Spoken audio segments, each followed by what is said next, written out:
Hello, welcome Azure AI Connect Day 2. I'm your host Konstantinos, and I'm representing Global AI Athens, which is sponsored by Microsoft to make this event true.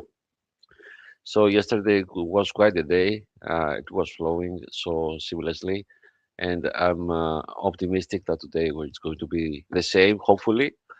Uh, we are going to start with Katie and Samia with a very interesting session. I couldn't wait to hear what they have to say about security. So, AI for good, and the title is AI for good. I'm sorry, how to prevent cyber attacks using AI. That's a very interesting approach. And eventually, this was going to happen. So, let me bring Katie and Samia to the stage. Hello. How are you? Hello. Yes, good, thank you. How are Welcome. you? I'm great, thank you. Where are you calling from? I'm calling from Manchester in the UK today.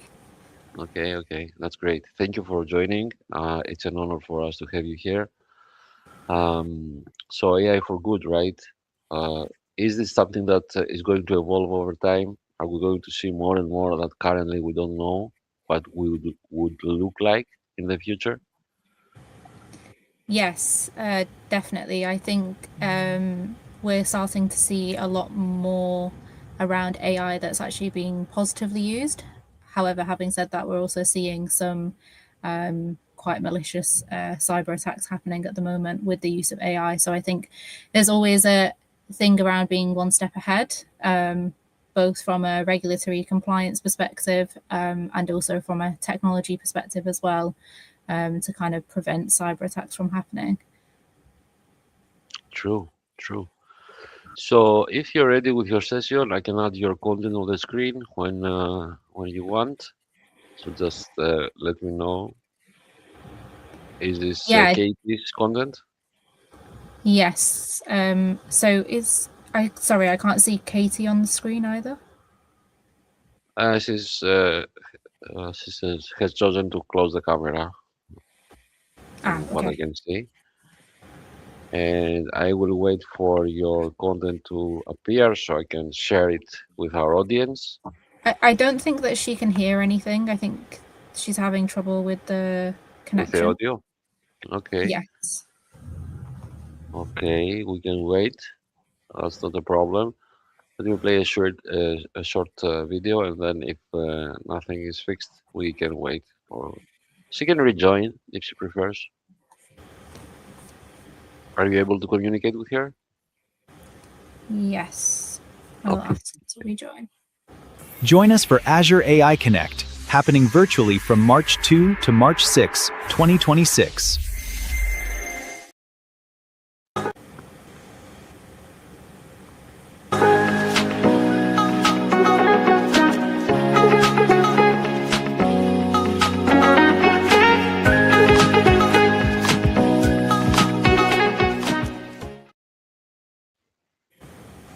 So we're back with Samia. I think Katie she's having an issue with her audio or her setup. So I'm going to play our. Oh, I can see she's trying to add some content on the stage. She's trying to share something. I think.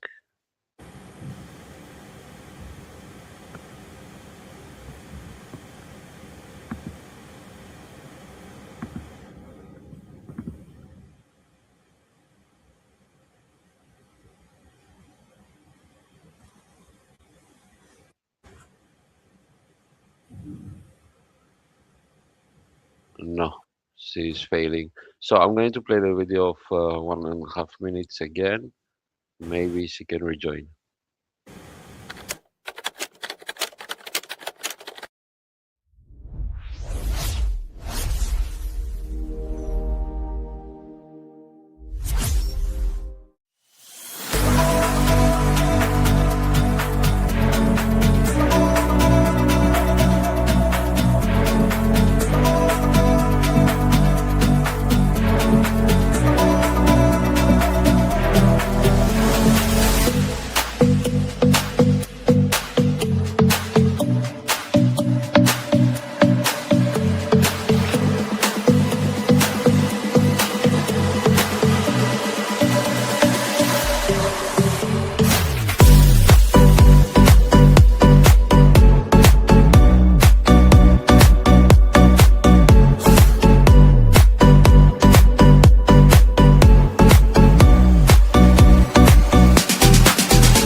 I saw her. She was trying to share something, and now she's dropped off again.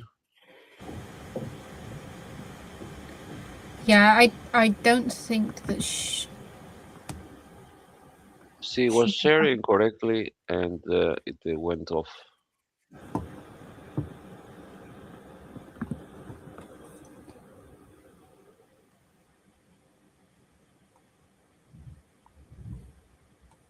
Apologies about this. No problem. Things happen. This is a live session, everybody, so things happen. She's I here. think. Let's get out here to the stage. Oh, amazing.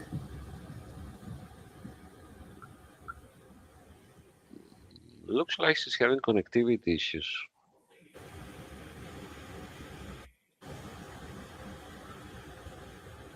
Yes, I think so. I think whilst we are waiting, I'm happy to share my screen as mindful of people's time as well. Of If course, it loads for me, um, please hopefully. do. Hey, Katie, if you can hear us, welcome. Uh, I think you have some issues, but that's fine.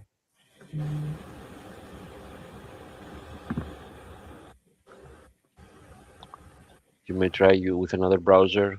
If you're on a Mac, try with Chrome.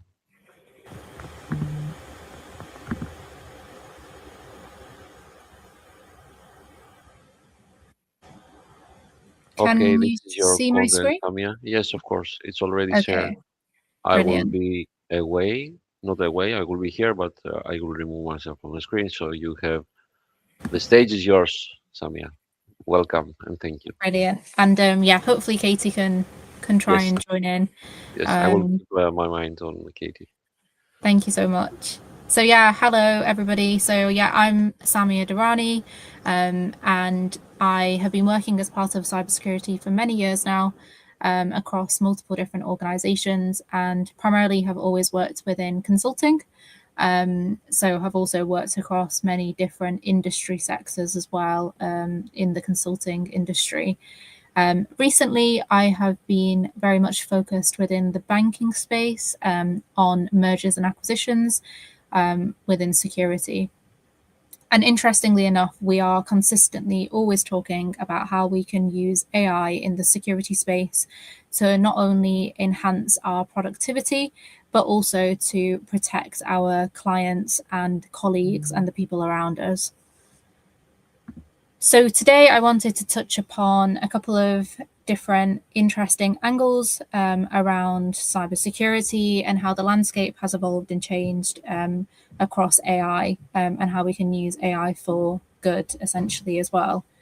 Now, some of the things that I'm showing up on screen, always give a bit of an interesting reaction when they're shown on screen. But I guess I'd talk about a few kind of interesting stories that I've heard along the way, throughout my cybersecurity career. So these are very much non-AI related security, attacks that have happened. Some are, but some aren't as well, that I'm going to touch upon here, just to kind of show the transition, across time as well, and how fast it's kind of evolved, especially since after COVID as well, where we've seen a drastic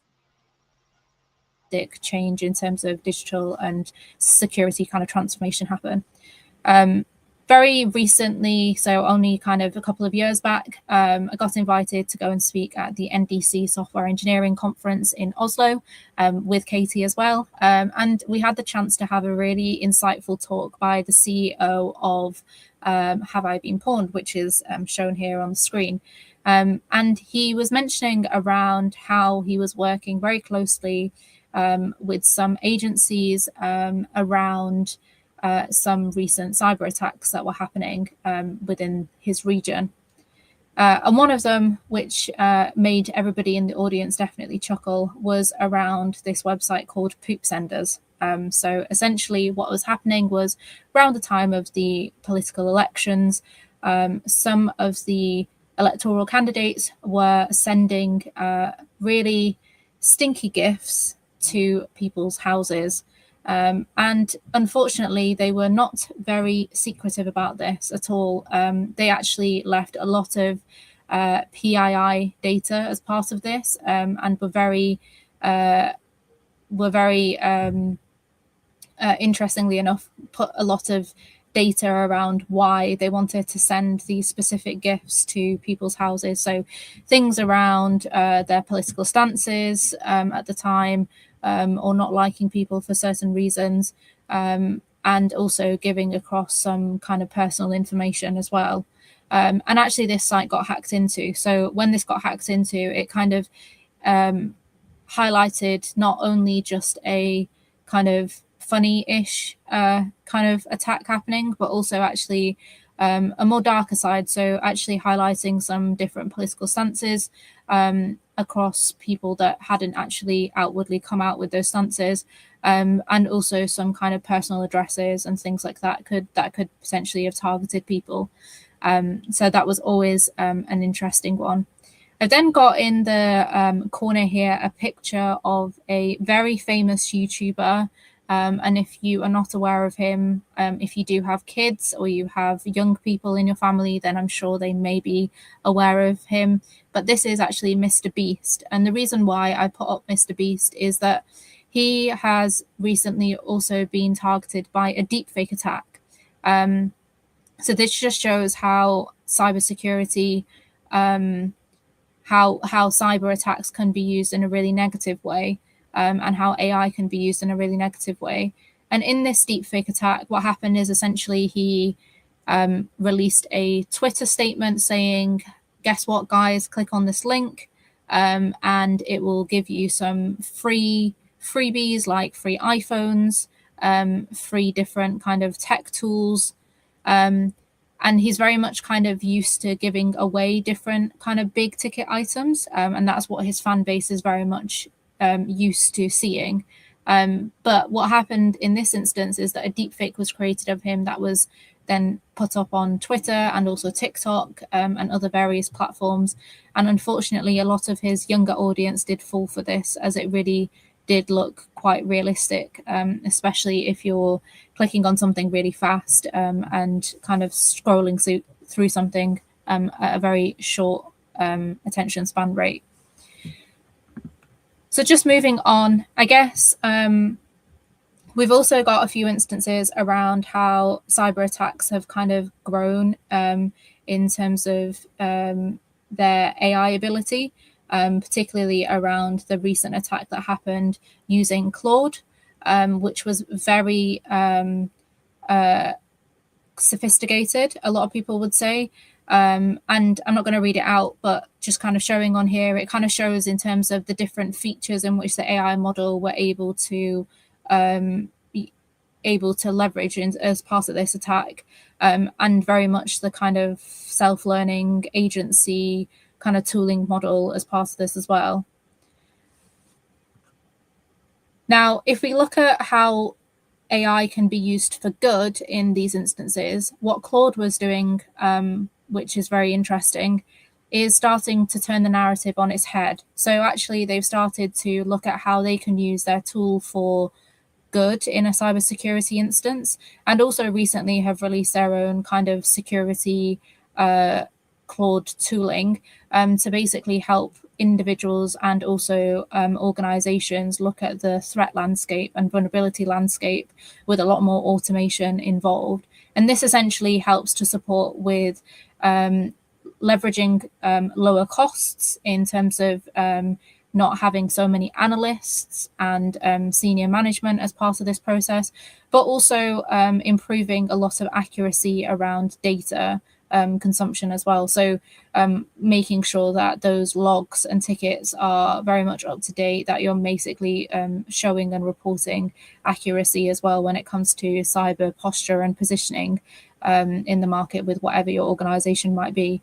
And essentially, obviously, with the AI tooling, it can also continuously learn as well. So it's very much picking up masses of data and able to kind of use this continuously in multiple different use cases, which often, normally in a day-to-day world, if you're not using AI tools, can cause a lot of overhead and admin around storing PowerPoints and Excel sheets and making sure you have the single person of contact that has that information at hand. But this very much kind of makes it very much a accessible kind of industry and area that people can learn from with these tools. So yeah, again, just to point out in terms of some of the kind of high level points, I'm hoping Katie has joined the call by now. I don't know if she has yet. I have, yeah. So I am here now. That's great. But yeah, this kind of just covers around some of the high level points around using security for good. So yeah, very much looking at real-time monitoring, predictive capabilities, automating around incident response, and then accuracy, like I was mentioning before. But I've also put in here just with a nice little co-pilot search. So very much using AI as well for productivity use with this presentation. Just around what would AI say in terms of the cybersecurity tools out there that are using AI, and it kind of gives you a good little breakdown of some of the recommended tool sets there. And again, yeah, like I was speaking about before around behavioral AI models and how to look at the threat landscape, etc. So I'm going to hand over to Katie. I'm really happy that she's able to join finally because she is a superstar in giving all of the technical deep dive information. So yeah, I'm going to hand over. Excellent. Thanks, Samir. I appreciate it. Apologies for my technical difficulties earlier on. It is one of those things, and at least we know, we're all human, apart from when we're using AI. So yeah, I'll go through a little bit more around securing your data using AI and how that will sort of how it bolsters your organization or it bolsters your even in your personal life as well, and what you use AI for. So if we're looking at securing data and we're looking at information in general, so making sure that you have a data discovery across your estate can be really, really taxing and really, really difficult. So from my perspective, using AI to do that for you or to help you to find out where your data is a really, really clever way of using AI to your benefit. It helps you to how do you manage something that you don't know exists, for example? How do you look for unstructured data within your organization? Is there a way that you can sort of have a way almost it's like having a cheat code of being able to find your data and then classify it correctly. So using AI means that you can scan all of your structured and your unstructured data. You find out where it is, all those little nooks and crannies, anything that is that within your exam, sort of shadow IT, anything along those lines within the organization that has data can be scanned, and you can then pull hopefully a nice long list of data that you have within your organization. You're able to monitor your cloud and your SaaS and endpoint and on-prem environments. So keeping that monitoring up. So if data is moving, where's it moving to? Is there a way that we can plug those gaps to stop that from happening? So you don't want your sensitive information to be going anywhere it's not supposed to go. You can also detect regulated and high-risk content automatically. So you know what types of data you're dealing with. Like I've got here the sensitive data examples, looking at your personally identifiable information, your financial records, health and special category data, things that sit within GDPR, for example, intellectual property rights and contractual and strategic information. You want to be able to know where that data is going, and using AI to be able to identify that and better protect it is a really, really clever way of using the technology. It can also give you a basis of what types of data you should be protecting and how to protect that to the best of your ability. It can give you ideas, or it can do this for you automatically. And taking that I suppose that load away from the people means that they're then concentrating on how to protect your business. So having tools that can automate that for you better helps to assist in their role rather than making that a more difficult process, as most people worry with AI. So also having that visibility of your blind spots and knowing where the data could be leaking from, exfiltration, that sort of thing, that is a great way of using AI across all of your estate. Can you pop the next slide on for me, please, Samir? Excellent. So I've gone onto here to talk a little bit about classification and protection. Now, I don't like to have a lot of words on slides because I know that sometimes it can be difficult to take all of that in, but I'll talk to why I've done it this way. So when we're looking at AI, we don't want just to be able to find out what keywords are within your data. It moves past that. We want to make sure that you have a full awareness of your data context. So where teams within your organization use data, have the most sensitive data, for example.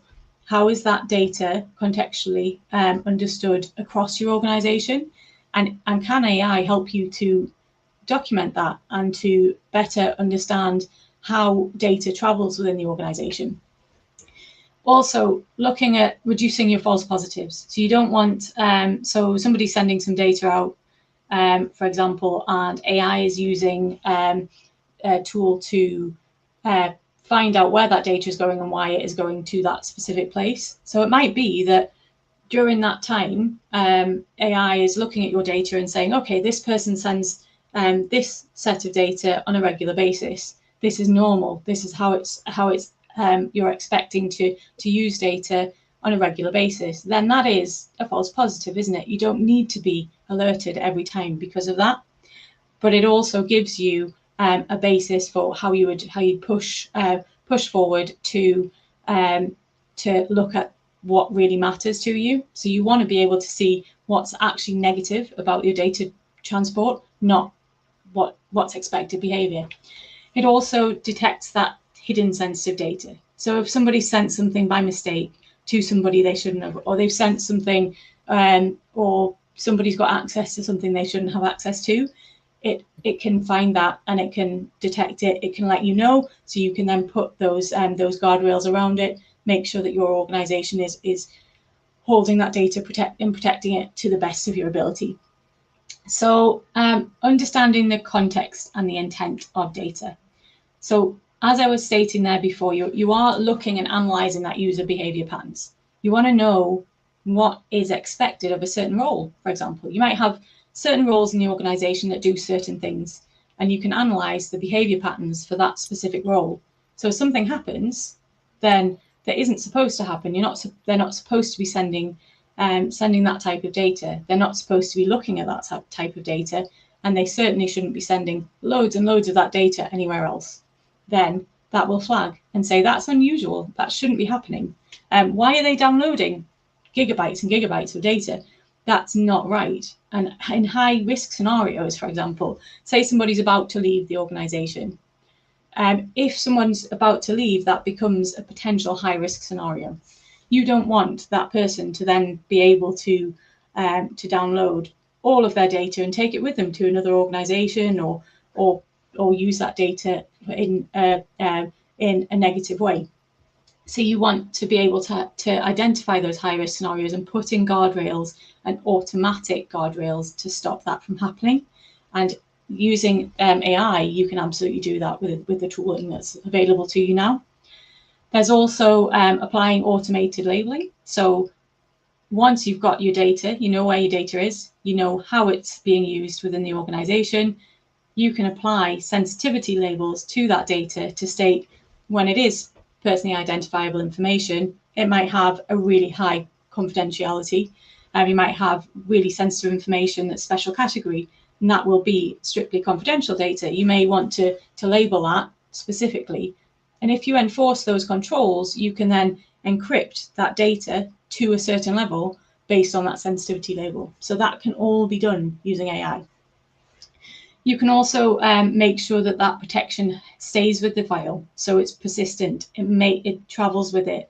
If you're sending something out via email, sending something out via Teams or via Google Meeting or anything along those lines, you can then make sure that that is still protected no matter where you send it and to any organization. That encryption stays with that documentation, and it means that you've then got those access controls built into the document itself.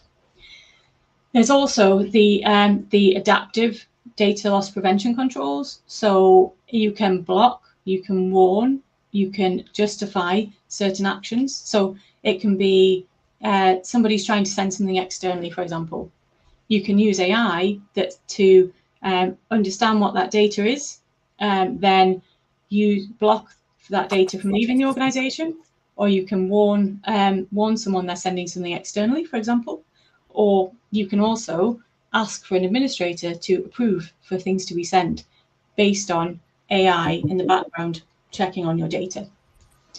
You can also have that proportional response to the threat level. So when I was talking about the roles earlier on, if it's a high risk role or a high risk scenario, like somebody leaving or someone changing role, you can respond to that threat level at a higher level based on the AI the AI data that you've got. You can respond to it based on the actual threat level that you're looking at.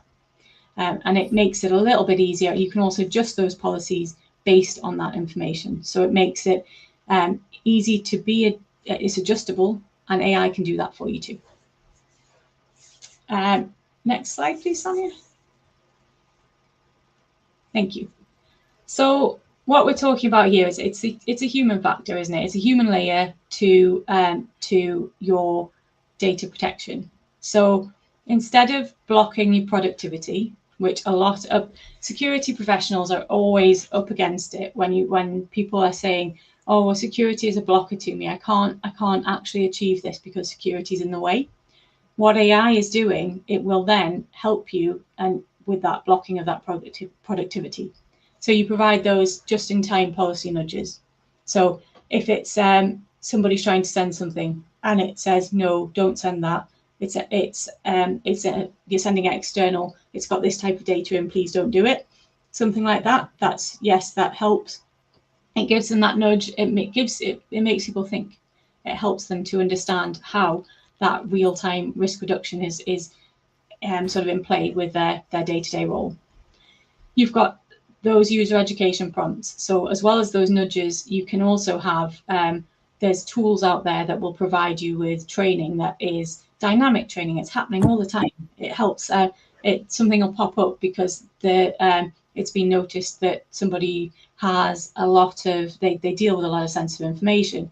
So training can be aligned using AI to be specific to that person's role, that person's data types that they're dealing with day to day, or it can also be aligned to the journey that they're on in their career as well. So say they're an early career joiner, then they may need more training, and then down the line, as they've been there a little bit longer, they may just need a couple of little awareness pieces of education, which is helpful for your day-to-day security awareness, because security never sleeps, does it?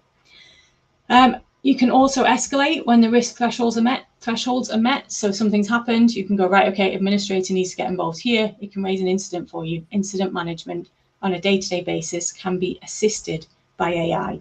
Now, I'm not saying that AI should run the entire incidents by itself. It should absolutely have a human interaction there, but AI can help people with that, and it can also help to better understand how your data is being used in the organization, and when it is an actual breach or when it is an actual incident, and it is just that false positive. You've also got the proportional enforcement. So if somebody's accidentally sent something externally once and it's a sensitive document, then the enforcement there might be, oh, okay, that has happened, so we don't necessarily need to act as if this is a major incident to the organization, but it can be aligned to the priority of the incident. If it's something that's a lot of data being exfiltrated to another organization, that then needs to be blocked straight away, and AI can determine that. It's really, really helpful in those sorts of situations. So the result there is you've got fewer accidental breaches because people understand what breaches are, they understand what data protection is, and they understand what the risk thresholds are, because you're using those education prompts and those just-in-time policy launches. And it also gives you a stronger compliance posture, because you've got the likes of GDPR. NIS2 is a new one that's coming into play in lots of organisations in lots of countries now. ISO 27001 and SOC 2, you can become more compliant with them using your AI tools to your advantage and not to your detriment. Can you pop the next slide on for me, please, Samia? Excellent. Okay, so I'm going to talk a little bit around insider risk management tooling. So there's a lot of insider risk management tooling out there. I am quite well aware of the Microsoft tooling, but I know there are other tools out there. So I certainly won't be. I try and be as agnostic as I possibly can with that. From an AI and insider risk management perspective, it is always about protecting your people and not policing them. Because as I say, if security becomes something that is held over people to say, oh, you must do this or else, that again, it doesn't build that relationship, and it's people will find ways to circumvent the controls that you're putting in place. So it's about protecting your people, making sure that the people in the organization are understanding the reasons behind this and how they can use their own knowledge to bolster the controls that are in place. So what AI does and what insider risk management in general does is to detect behavioral risk patterns. So yes, it detects the unusual file downloads we were talking about earlier on, but it will also detect data exfiltration signals. So if there is, yes, it might be that people are downloading things, a lot of data themselves, or there might be something that they've, say they've been subject to a phishing attack, and they have accidentally let a threat actor onto their laptop. Then those data exfiltration signals will still be in play. So if a lot of data is disappearing off somebody's machine or somebody's OneDrive or Google Drive, then those signals will still be in play, and that will also help. It'll be this isn't normal behavior. We need to do something. We need to stop it, and that's how the blocking would work. There's obviously the policy violations as well. So if somebody shouldn't be doing something and it violates policy, then you can let them know, or there's an automated solution that will let them know in the background, because AI has found that this is not usual behavior for them. There's also privilege misuse. So for example, the best way of managing privilege is to have a just-in-time and just enough process. If people are doing things that they shouldn't be doing with an administrator account, then AI can be used to determine if that is the right level of privilege for that role, and if it isn't the right level of privilege, or if they're using their admin accounts for the wrong things, then it can identify that and it can feed back.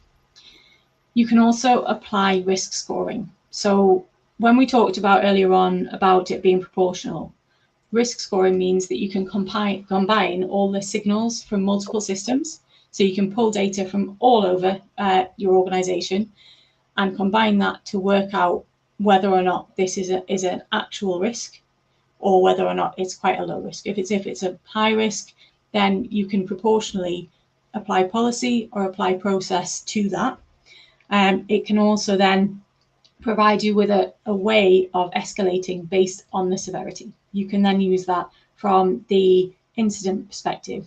At some point, you may find that you need to escalate that to being a major incident because there's lots of data disappearing, or it can be an early warning system for the likes of ransomware getting into the system, that sort of thing. But it can then be you're context aware of your risks, and then you're escalating based on what that severity actually is, not based on what you potentially think that it should be at the time. So you've got the backup, you've got the evidence to prove exactly what you're trying to do. You can also have the ethical and proportional controls. So you can have your privacy by design architecture. You can have your security by design architecture, all of that can be built and can be assisted with the AI technology you've got with Insider Risk. So you can also make sure that role-based case access is identified and managed by AI, or to better build the policies in the background. You might find that AI doesn't need to be the be-all and end-all within your organization. You might want to have an element of AI and then have people designing and implementing the solutions based on the data that you're getting from AI. There's lots of ways to do it.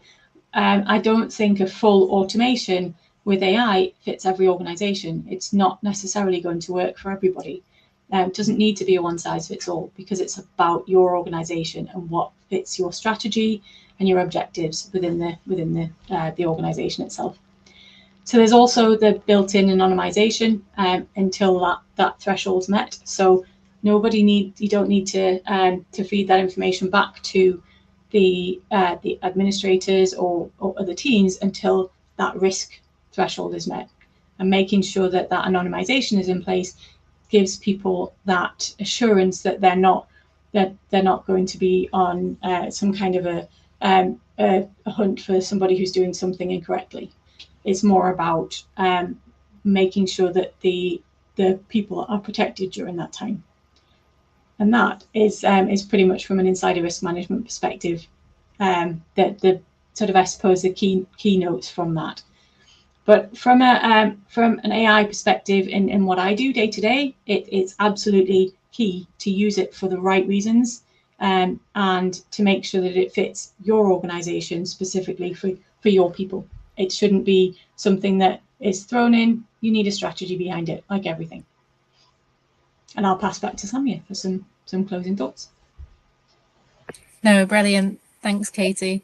Yeah, I guess it'd be really good to hear, actually, Katie, in terms of like some of the real life examples, obviously anonymized, that we've both faced together or separately as well. And I'll start off with something that I experienced a couple of years back in a large acquisition, where there were very new team members working together. They were introducing themselves to each other, didn't quite understand the ways of working quite yet, because of the acquisition that was taking place. But actually what they decided to do was make sure that they wanted to bolster both organizations, their security posture, and make sure to check if there was any kind of vulnerabilities coming their way. So they did the classic pen testing approach. Now, what I found really interesting, and this was a couple of years ago, was that actually they found out that shortly after they'd done the pen testing, that they actually did experience a very small and minor breach on one of their websites. It happened to be a website that sold different types of pet customized accessories. Yeah, and I got pulled onto a call with one of their CISOs, who was very frantically hoping that this wasn't some serious attack. And after going through a couple of different options, we finally realized actually they'd forgotten to pay the pen tester. So I think the pen tester was just trying to kind of showcase haha, I still have credentials on me and I can still log in quite happily into your organization, and please do pay my paycheck. So always a funny one in that aspect. But I think now when I look back at that kind of example, I feel like with use cases around AI that you were just discussing there, Katie, I think some things like that would far less happen, because I think we would automatically be flagged in terms of not just from a pay kind of simple productivity perspective, but also from an AI perspective in terms of looking at who we've given credentials out to, and almost that generating of reports and that kind of role-based access perspective as well. But yeah, have you kind of seen anything similar that you can kind of talk to? Yeah, so that I think from my perspective and the work that I do, there's lots of examples like that, and I think there's you're absolutely right that that role-based access is really, really key to everything that that is done from an administrative perspective in the organisation. And I don't know if anybody else has ever been through this, but I know you have, Samir, and lots of organisations. Is the main issue that I find in lots of organisations is around joiners, movers, and leavers within the organisation, and that it also includes supplier accounts, guest accounts, that sort of element, and using AI to determine exactly what those roles need to be and how they need to be used within the organisation is really quite a good way of using it. I find when I've gone into different businesses who have a joiners and movers policy, a joiners, movers, and leavers policy, even they yes, it's all written down, the processes are there, but they don't mop up afterwards, so they don't check when access has been revoked at the end of the day. That is really, really important. Another element that I touched upon around AI in general. Yes, AI for good is fantastic, and what we want to be moving to. But excuse me, I can't remember how many LLMs are being spun up every day. What I am finding is that it's really hard to make sure that your organization is blocking the ones that aren't what you want. And really, you only want to be using your AI engine of choice. And if you've got people within the organization who are putting in corporate data or sensitive data into AI tools that aren't robust, or AI tools that are stealing your data, then that's a really big risk to the organization. But you can also use your current AI tool to find more AI tools that are being used within other organizations. So if you've got, so there's certain AI tools, and everybody will have seen this in various press, that there are AI tools that are doing things that they shouldn't be doing. And you don't want your corporate data to end up in those tools. So using a tool of choice, and so I've used a lot of Purview over the years, and using AI within that to determine what other AI tools you don't want to have access to, and blocking those automatically is really, really quite a fantastic way of using your specified AI tool. It will also mean that your data will not go anywhere that you don't want it to go, and it will be identified if it does. So any sensitive data that's going to somewhere that you don't want it to go, you can then you can make sure that's blocked at that point, and it doesn't happen.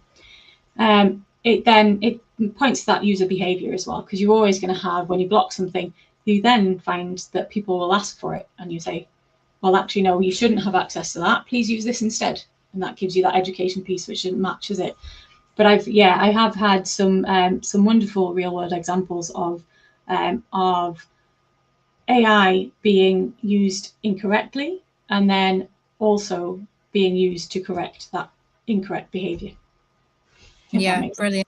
I think we've actually got a question in the chat. So thank you for asking this question. So I'll read it out. It says, in organizations with multiple legacy systems, how do you standardize behavioral logs so AI-based insider risk scoring remains reliable? I think this is a really interesting question. It's something that is often a challenge, I think, across a lot of organizations that we work with or have worked in before.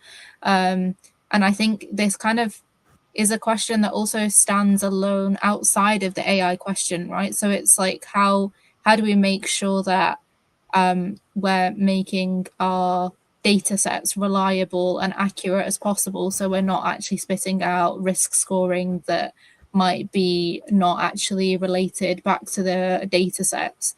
And I think it's really pivotal, the tooling that Katie, you were speaking about before, especially within the Microsoft space, but also wider than that, agnostically, that almost does the groundwork for you before you start to add layers of AI onto this, to make sure that it can look through some of those kind of data sets, I guess, because that's, I think, where you need to start from. It's almost working backwards.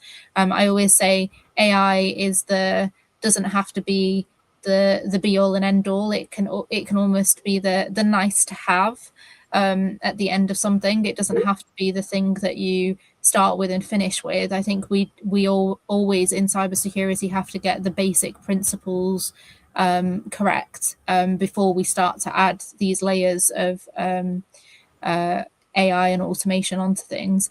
But yeah, Katie, do you have a view? I know that you will have a great view on this, definitely.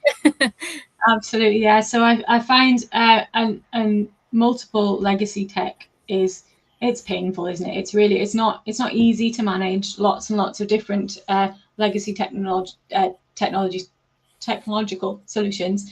But what it is from these insider risk solutions have a learning period within your organization. So they are set up and they ingest lots of data for a period of time, and that will then determine what is expected behavior within the organization. So that's, you have to let it learn.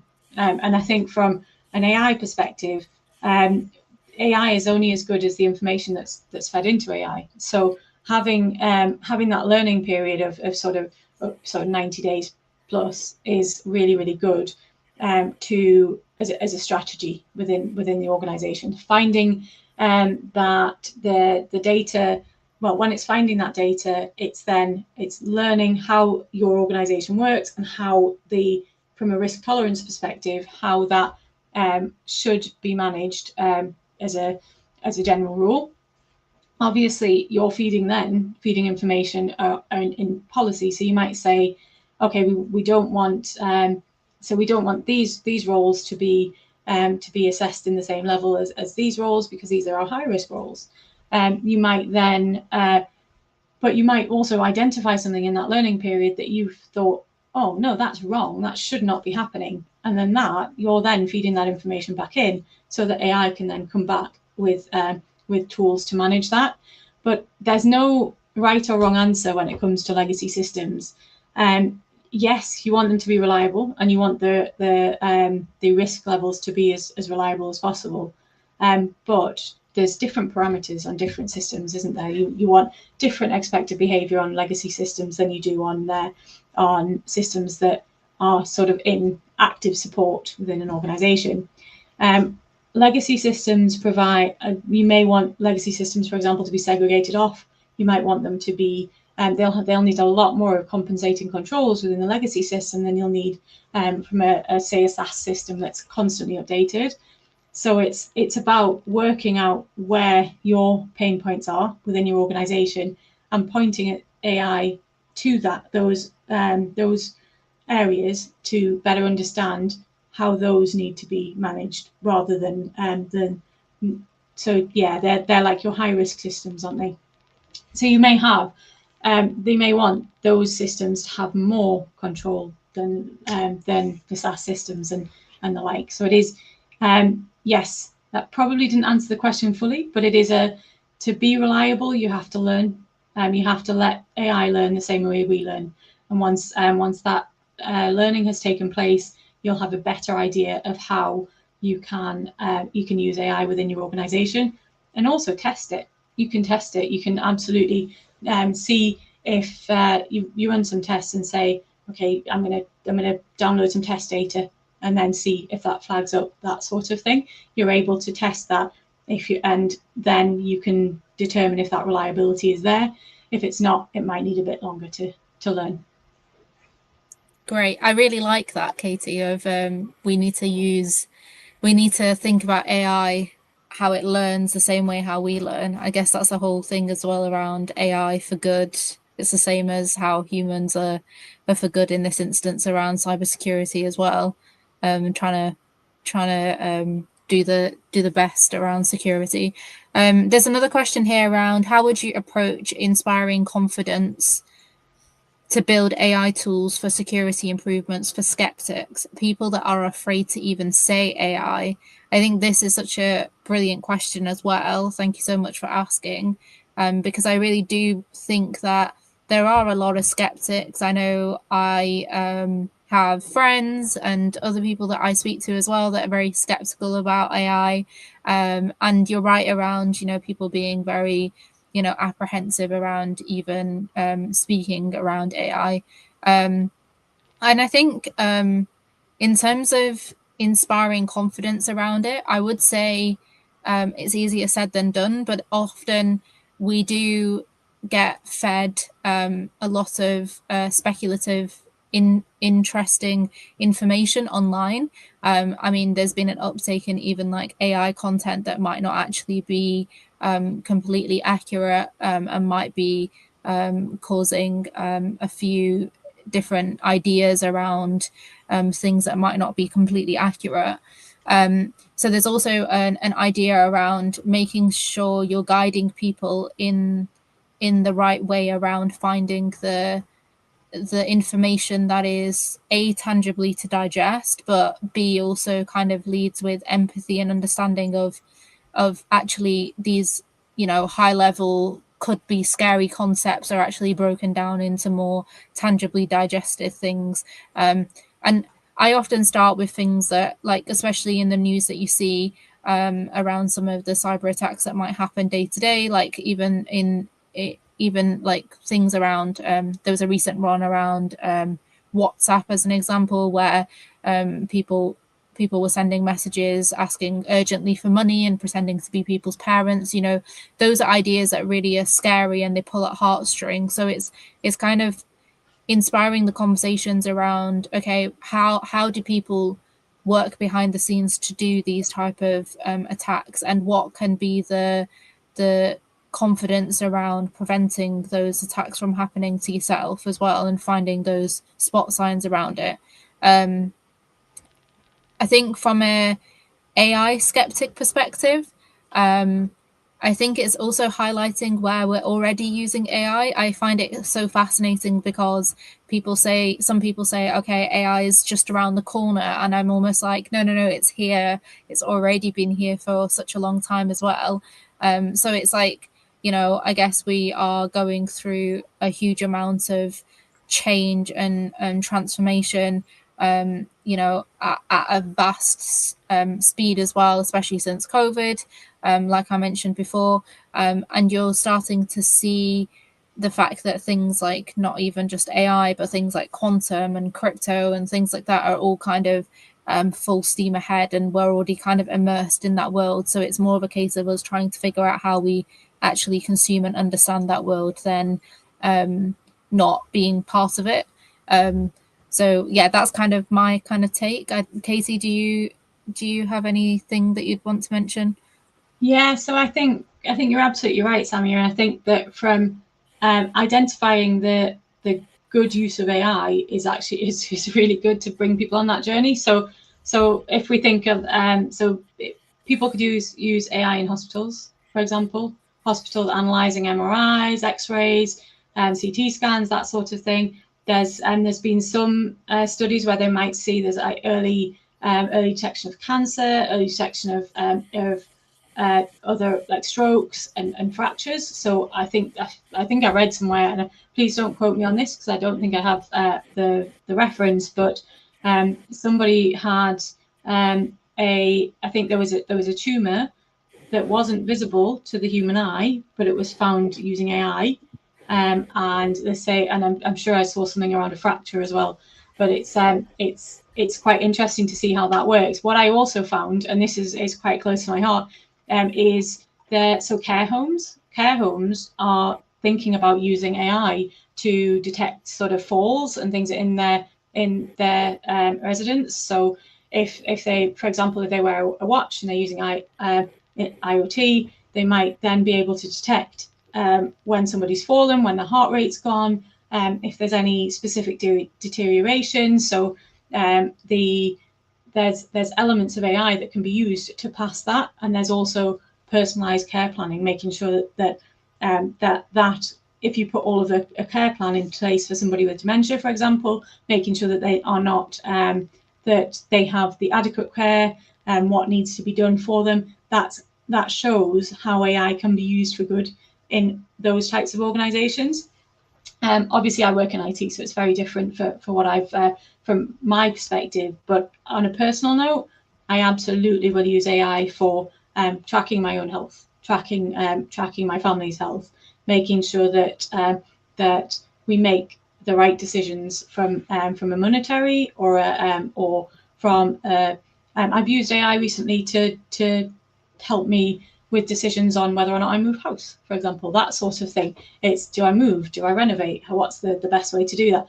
So explaining that to people and showing them what benefits AI has, that's how you get the skeptics on board, in my opinion. Yeah, amazing. Thank you so much. So I know that we're coming up to the hour, and I know there's some really exciting speakers coming up for the rest of today and also the rest of the week and have already been. So yeah, it's been a great opportunity to speak to you all. Really appreciate people that have dialed in to listen to this live. And yeah, I want to say thank you on behalf of me and Katie to the Global AI Athens team. And appreciate it. So yeah, thank you. Thank you for having us. Thank you so much, Samia and Katie. A very interesting session.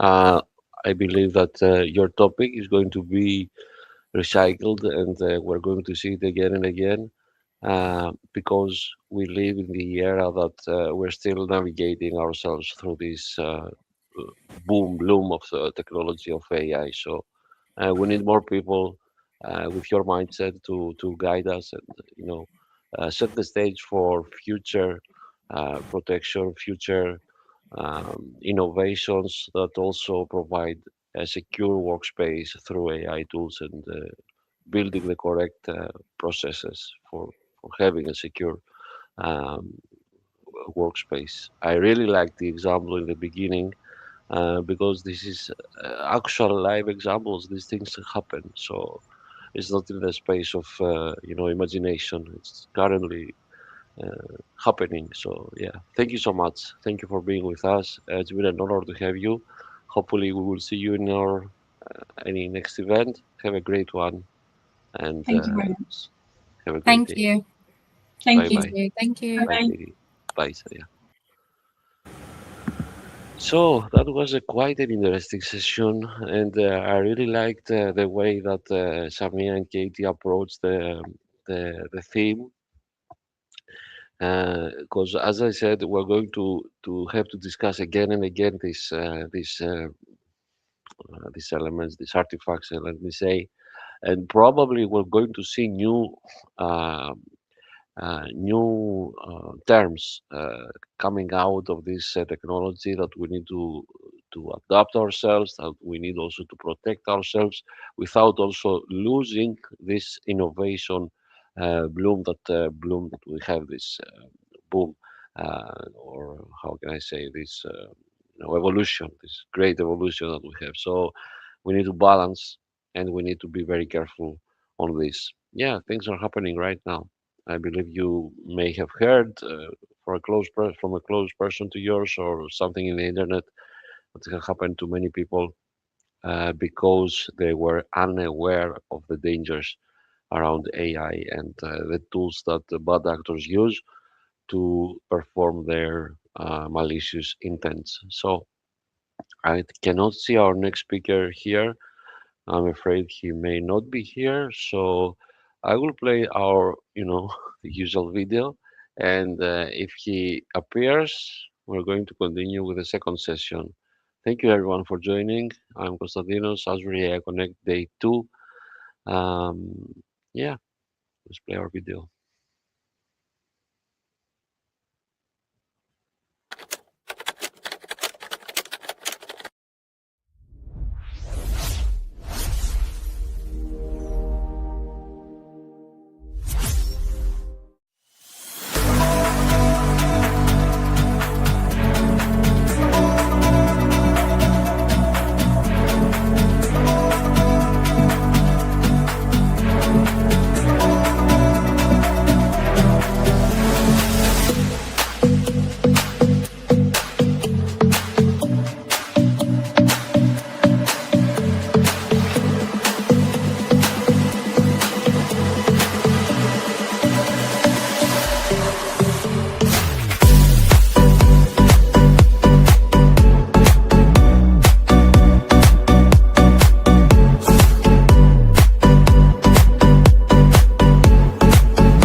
All right.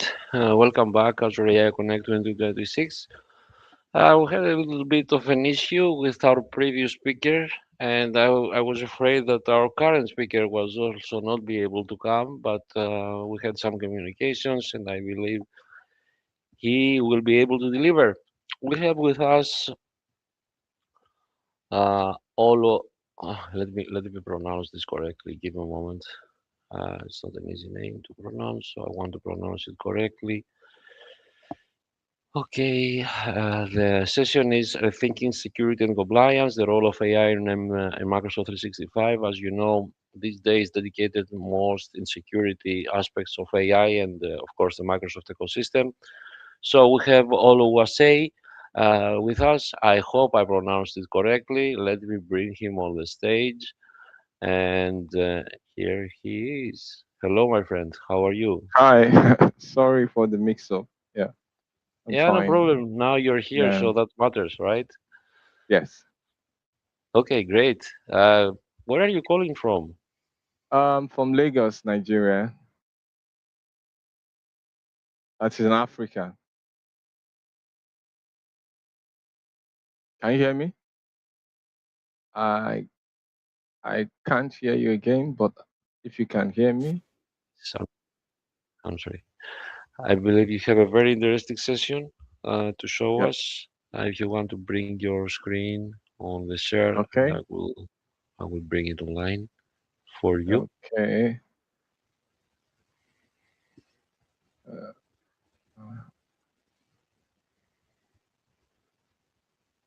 Excellent. Perfect.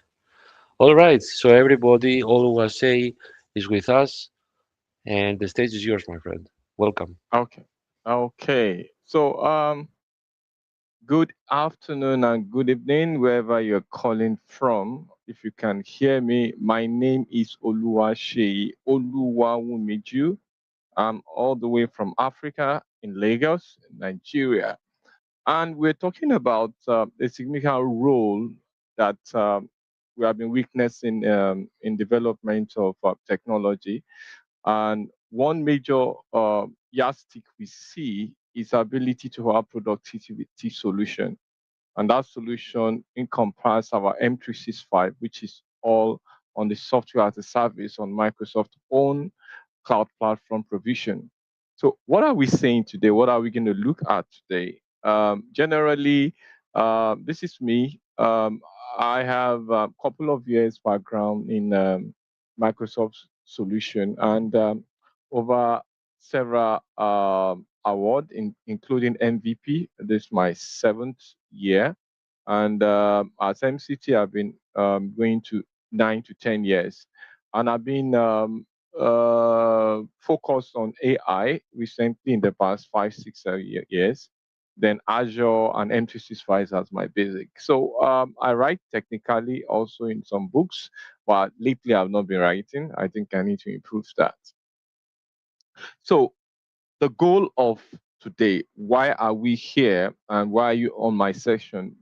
Um, Generally, we are looking at a strategic uh, point in terms of evolution of technology and trying to drill it down to the advantage we have with M365. Now, the first thing we need to look at is to look at the involvement, the evolution. How, where, and how do we get to this point where threats become a reason of our discussion, especially when it comes to sophisticated cyber attack. Especially, it has been quite challenging when it comes to traditional security measures that have been there over years, over decades, in fact. And M365, which generally is a build up that is built on most of the productive solution we have. Example is our Word Office, which generally known all over the world as long as you have Microsoft solution. Then you have things like M365, which is more of the software as a service, where you can have your email, your collaborative solution like Team, things like Planner, things like Exchange, and all these things are coming together as one bundle.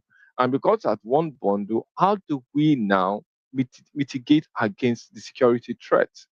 And a lot of AI power solutions are out there. That's what we're going to look next. What are the AI power? What are the automation that comes with it?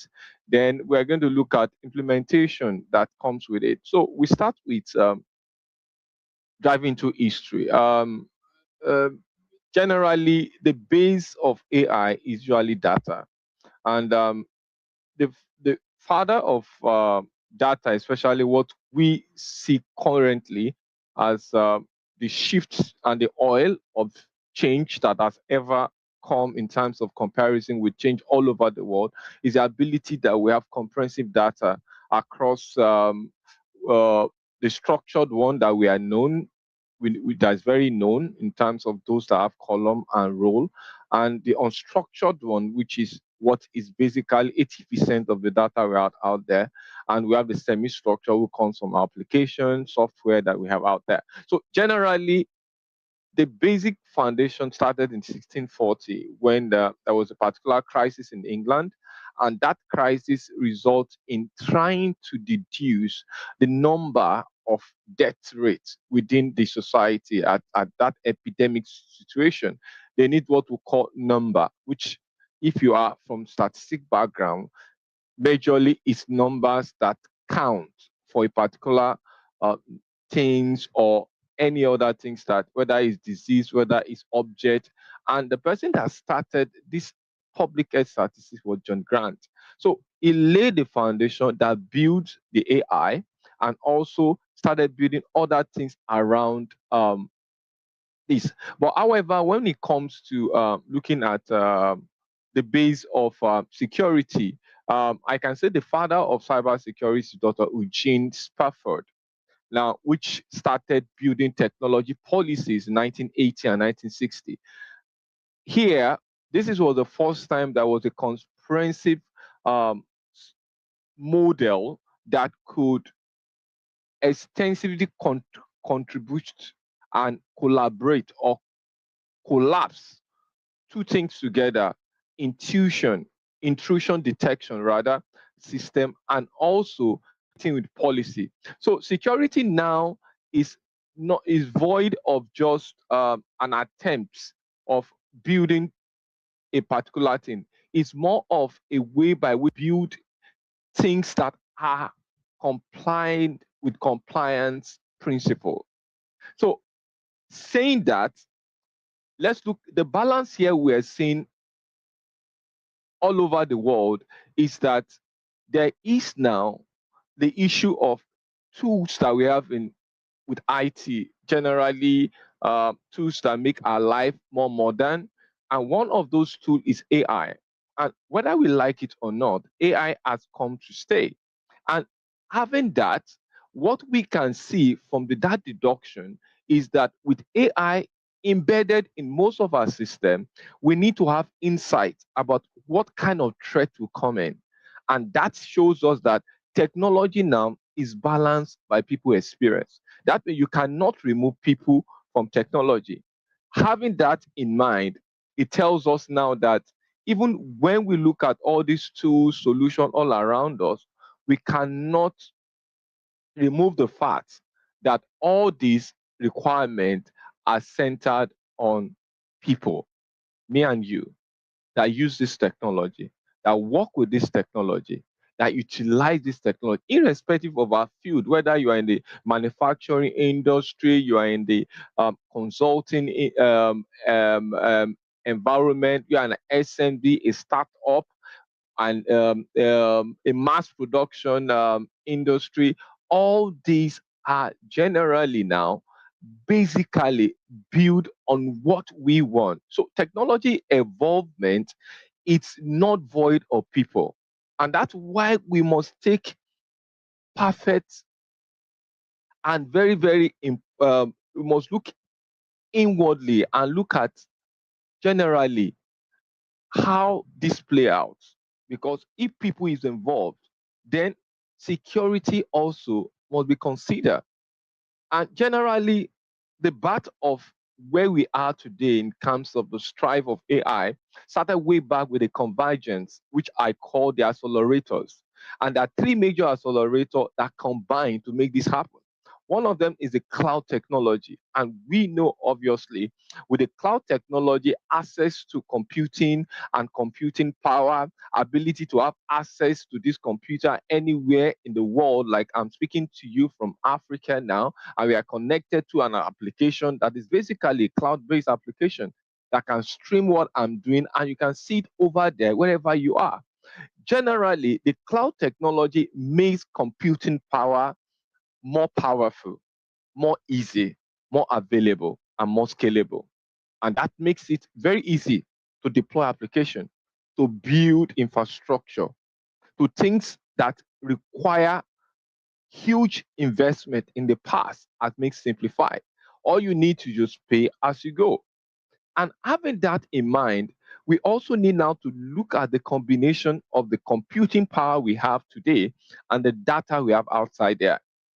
As I mentioned, the veracity of data and the velocity of data has increased over time, especially with the emergence of bringing what we call unstructured data that can be available through context of binary information, picture, PDF, and all these combined together make data the oil of today. Now, can you imagine when you have cloud, availability of computing power, availability of access to any technology anywhere, and also combining it with data? What it will come out from the output of this is proper information.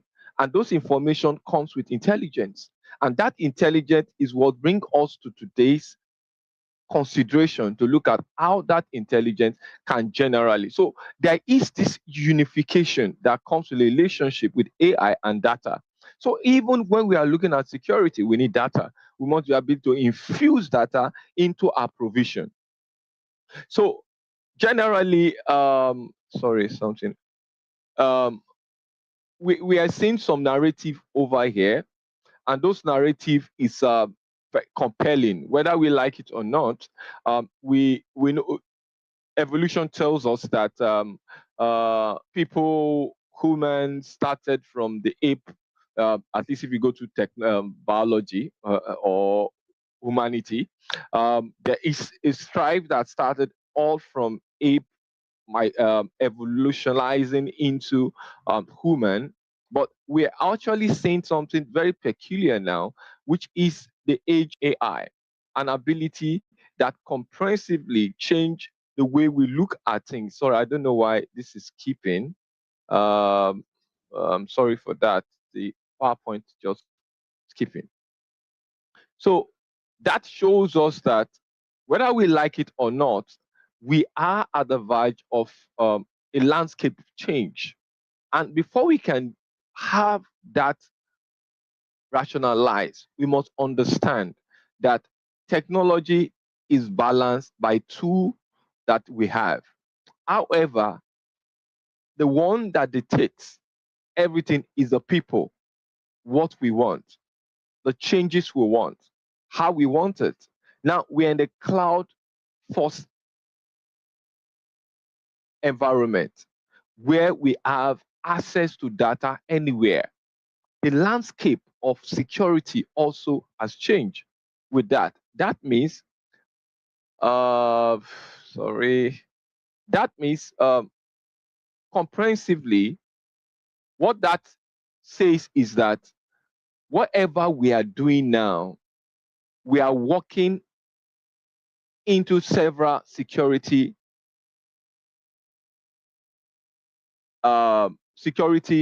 threats. One of those threats from statistics is phishing. Phishing has been a common threat over time, and over the years, it has attracted over 300% since 2022, where targeted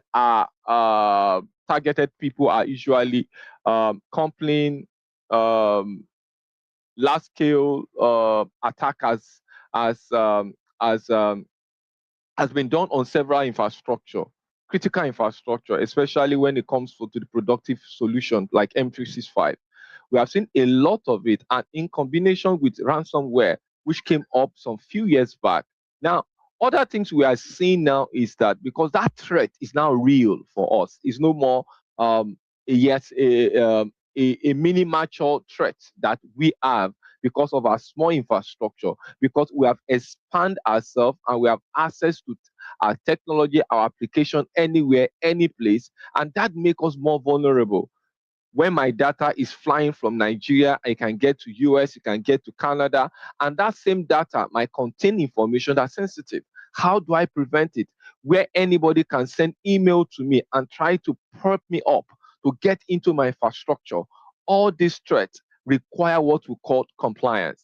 Because technology security is no more about a box that you have, a firewall that you can restrict within your infrastructure, like local area infrastructure.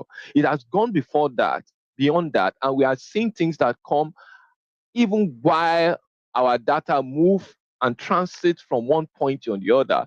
We need to now begin to have policies that can help guide us. One of the change in this landscape is policy coming in. Different policy, GDPR, CCPA, HIPPA for health sector, and every violation of this has constitute what we call monetary charges, over 4.5 million from the statistic I had there. So the fence generally have shifted from traditionally having it based on a firewall, small policies that we run, signature on our security provider that we have online. We need to now shift from what we know as just securing our environment and put ourselves no trust. Trust nobody. Make sure you verify everything, including the infrastructure. So having that potential in mind, it takes us to look at the engagement that is coming over the years. Sophisticated cyber threat has increased. Now we gradually seeing traditional security challenging, facing modern threats that they cannot comprehend it over time. And we also see a lot of things coming in also in terms of proactivity when it comes to intelligence, because we have huge data now, even security data that we can easily mine and get information from. And that means that at this point, we need to start looking ahead. And we must combine all this with compliance and regulation, because it's just like if the government make policy and there is no police, there's no custom at our borders or our airports, what will happen? Despite the fact there are laws, those laws will not be what? Enforced. So regulation and compliance raise and reduce risk to almost 50%. So with that, we come to where we are trying to look at how do we now use AI to power security. And let's look at it from the window of M365. So how is AI being powered by M365? As welcome this various change that is coming over the years, we start convening our mind, because artificial intelligence is more like a computer program that is mimicking what human can do. And one aspect that is transformative that is coming here is ability to sit on our security operation and ensure it explore every avenue that each malicious act can be curtailed.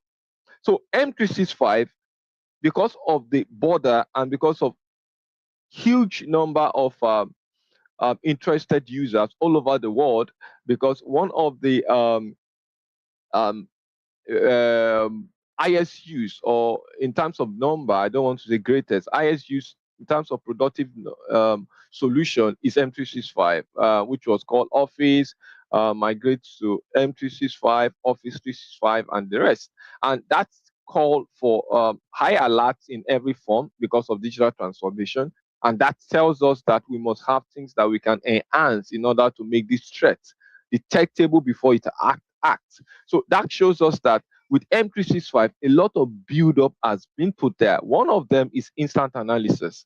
That means ability to scan millions of information across all the M365 users and significant getting signals across all each of the endpoints, devices being used.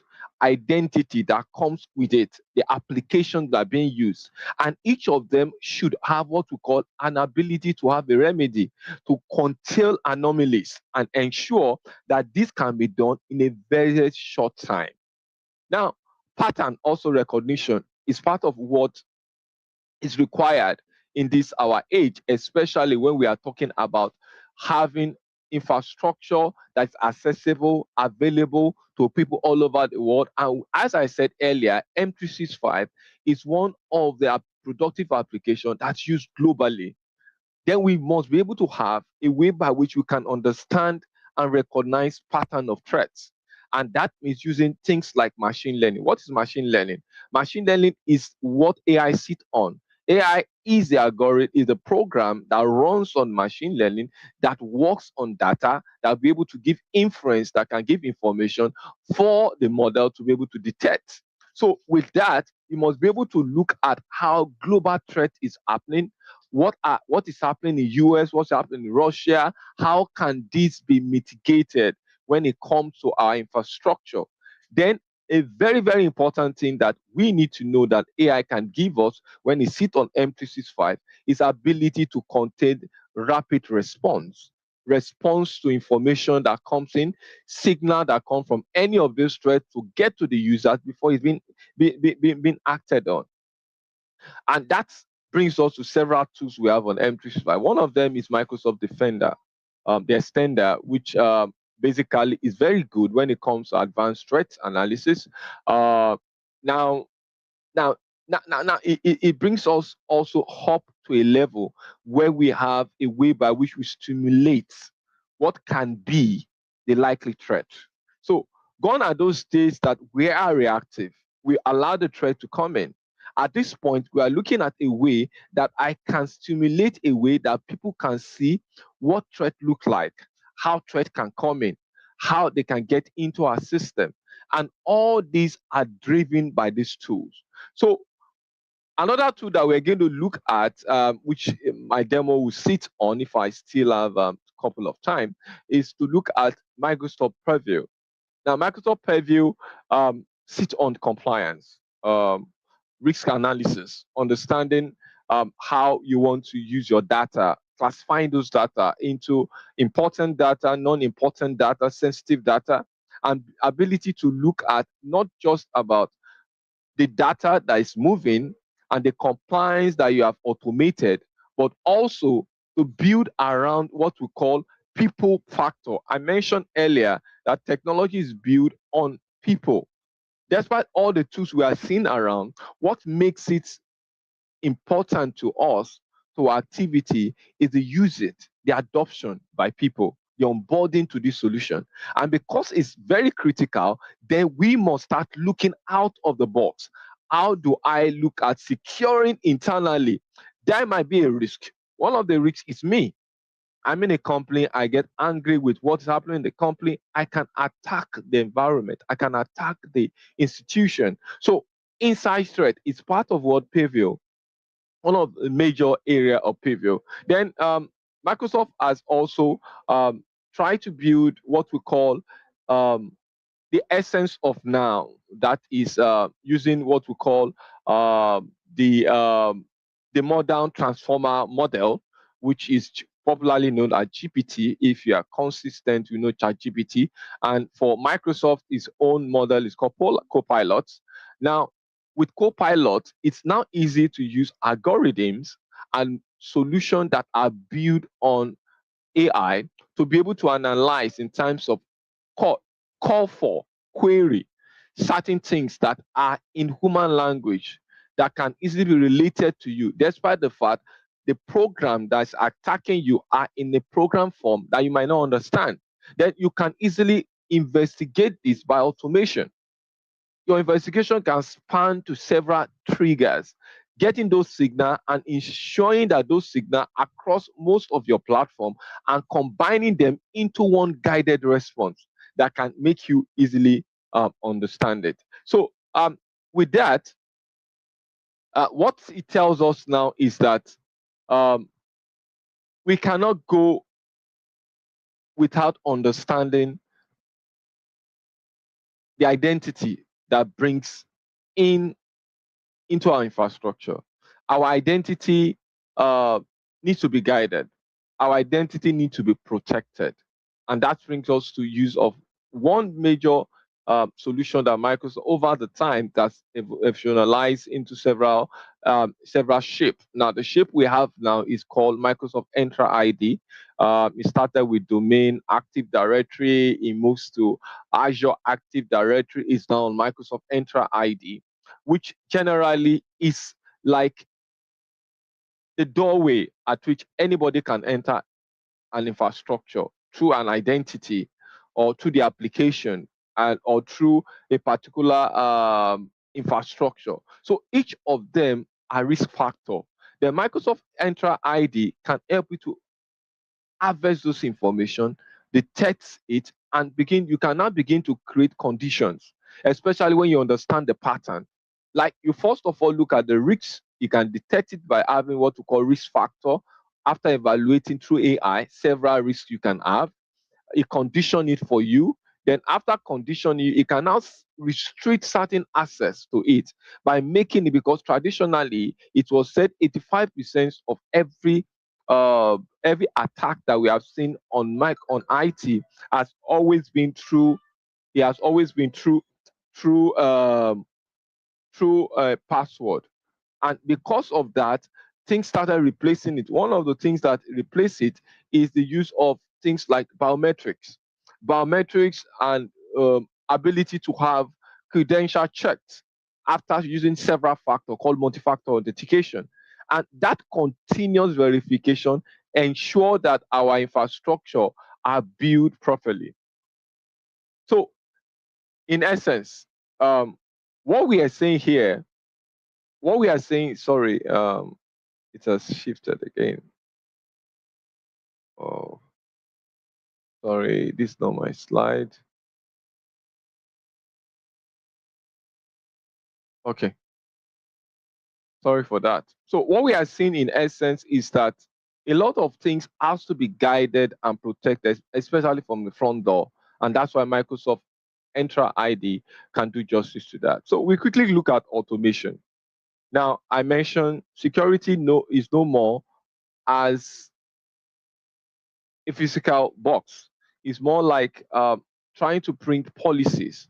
And to do that, Microsoft M365, what we have, compliance automation capability, where the M365 works with what we call a regulatory solution that we have from our government or from any form, and are basically built to be able to what? Simplify compliance, determine the pattern, use a language that we can hear through AI called natural language process to interpret the complexity of security, then has what we call continuous monitoring and ensure that it can tell you what can happen by predicting it. So in essence, what we are saying now, the automated data classification, especially when it comes to the movement and transit of your data, can also, through the compliance automation, can be done in a way that we can discover whatever sensitive information we have on our environment, we can label it, and we can ensure that we protect it against any malicious act. And that shows us that even when we have the record of our data detailed in a storage, or any form of storage, whether to the cloud or to our own on-prem environment, we can classify it and capture it into different strands. That means from capturing, automating the document, injecting it into multiple source and bringing it from different database, classifying it into different document type, and ensuring there's a life cycle that each of these data comes with, and ensuring that it easily automated through a compliance record to ensure that appropriate time is given to when it can expire. So compliance also with AI on M365 also help us to look at what we call risk. Now, what is a risk? Risk is a potential threat that can come. How do I measure it? Now, measuring risk, we must have a system. And M365 built with AI has a system that can score you, especially when you look at all your infrastructure, all your from the Entra ID to the application you are using to your users. It can comprehensively create what we call the risk across each of these and score you and said, for you to be able to use your infrastructure through M365, you are scoring certain percentage. Sometimes it can be 10, 50, 100, 80, and it will also guide you with a link on where you can get and how you can avoid such threats. Now, one very important thing that compliance app that is built on M365 can do is to help you to identify complex threats. And each of those can easily be identified even before it attack you, the potential threats that it can control it by creating what we call a graphical map that can tell you where the threat is coming from, how you imagine to your system, what you can do, and how you can secure your system. And finally, the system are built on continuous monitoring, continuous assessment, so that at any time, AI with M365 can give you a guarantee. Now, what can all this I mentioned, what can it do for you? One, because of the risk factor, um, there are some other things that are put in M365 that can guide you and protect you. One of them is ability to send you what we call information, which is usually called alerts. Now, each of those alerts is a warning of probably a potential violation that happened within your system or your tenant. Then consistently, it keeps eliminating what we call human inconsistency because we are now running it on automation system. Three, it also gives you what we call a monitoring information through graph and through some detailed information that gives you what a comprehensive overlook of your system and how to monitor your system. And finally, it helps you to update yourself, especially on every law, rules from country to country, and how you can guide yourself on how to mitigate against violating such policies. So, all this invariably, what does it gives us? One, it gives us what we call ability to have time. Now, time is money anywhere in the world. I use your time determine how far you can go. And they say a respecter of time eventually is a creator of opportunity. So at that point, then we must know that when you have your time saved, when AI on M365 can help you to save, it can reduce your manual injection. It can also reduce cost for you over 60%, and it can also increase what we call your accuracy to 95%. And that means that I can cover more with lesser time. So it can give you a 3 times coverage of what you currently monitor it on your scope. So facing all this now brings us to getting information. How do we get this information through M365? There is an improved audit readiness system using AI on M365, where you can give you what we call compliance detailing in terms of documentation.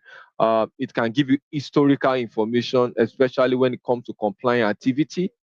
It can also give you instant report that you need, especially through what we call graphical dashboard.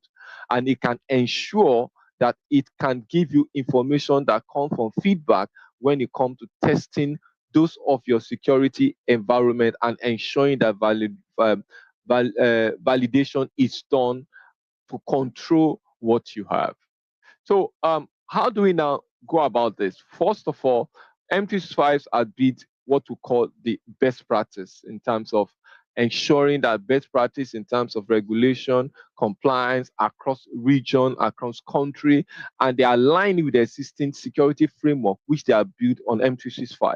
Two, um, they ensure that as they are bringing AI into the security uh, posture, they ensure that critical error and critical issue are focused on. And one of those issues is to ensure that there is governance protocol.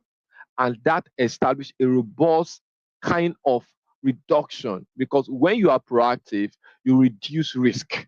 Then human element is also looked at as at an angle, because we must look at inside issue. We must look at must be vigilance to understand how to ensure that our system constantly see what our infrastructure look like, what can be done, especially as I mentioned earlier, Microsoft 365, Office Suite, and the likes from historical background is one of the most used tool all over the world. And because of that, we must start checking in on what is happening in there. And we cannot do it with a manual method. So AI with M365 built on it can help us to give us that continuous involvement. So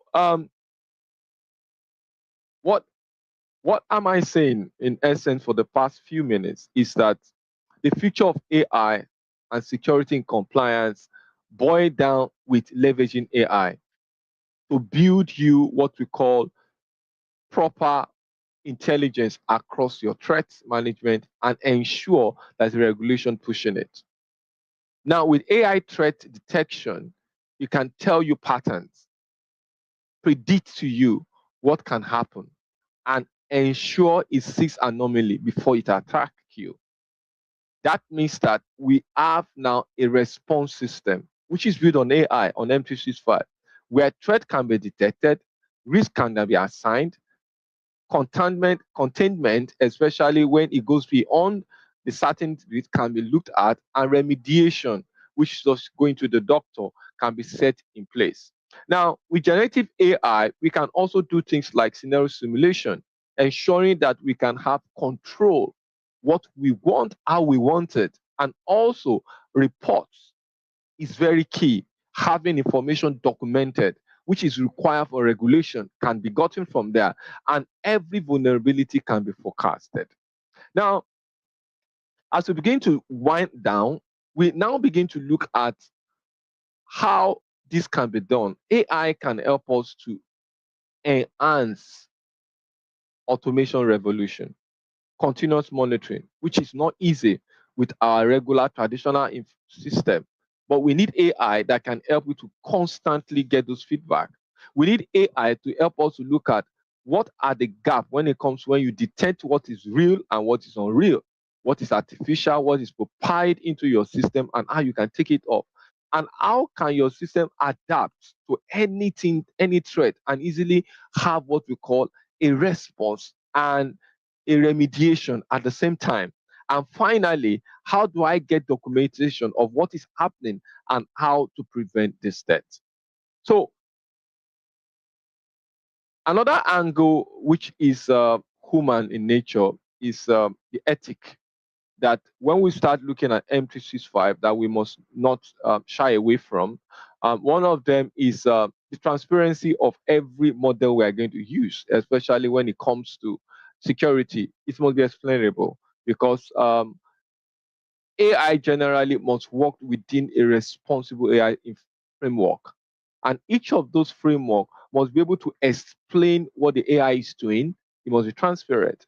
Then it must be able to be fair to every user that use those infrastructure. That means even on the security layer, you must be able to get your security level, not to remove bias mitigation, any bias that can come in. And privacy is now very, very important. Over the years, we have seen great complaints that are leveraged with fine because they violated privacy rule. PII is very, very important, and we must also make sure that our system is balanced, especially from the ethical point of view. And that's also is challenging for security, because sometimes data protection, if you are not, and that's why M365 with AI combined, it has so many things that are being built into the compliance environment that can help to reduce this kind of occurrence. Human oversight, sometimes because we are human. I know once it's about 9 p.m. African time, Lagos, I have to go to bed, and that means I'm sleeping. That I cannot stay 24/7. But AI can actually stay up and still continue to be guided by the thing I do. So generally, maintaining control is also very important, and that makes human oversight can be mitigated by using this solution. So for me, how do you deploy this in your M365 environment? First of all, you must have proper assessment of what you have, especially when you must know your current posture and what are you. Also, apart from knowing your posture security in security wise, you must know whether your system is also AI ready, because AI is not just about using public facing solution. When you come to your own internal productive solution, you need custom environment like Copilot that are built for all your system, your preview that are confined to your tenant, and all these things require an assessment. And the first thing you need to do is to assess yourself. Am I Is my posture proper? Is it regulated? Is it giving me the best score? Then, if you do that, then you now have to look at your AI readiness. And strategically, readiness cut across stakeholders from the top to the bottom. Then, after that, you now begin to look at what we call a demo. We call it a pilot deployment. You must now start looking at ways by which you can test your your AI tool against your security environment, and that also help you to look at how you can control your environment, what is needed, what kind of. It's not all tools can be. It depends on your environment. Each environment are unique to its own to his own company and to his own operation. So you must test it to control it. Then after that, you must now start integrating it into your core infrastructure, security infrastructure. Then after you have done the pilot, you have integrated it and it's stable over time, then you can now do what we call expansion. You scale it out.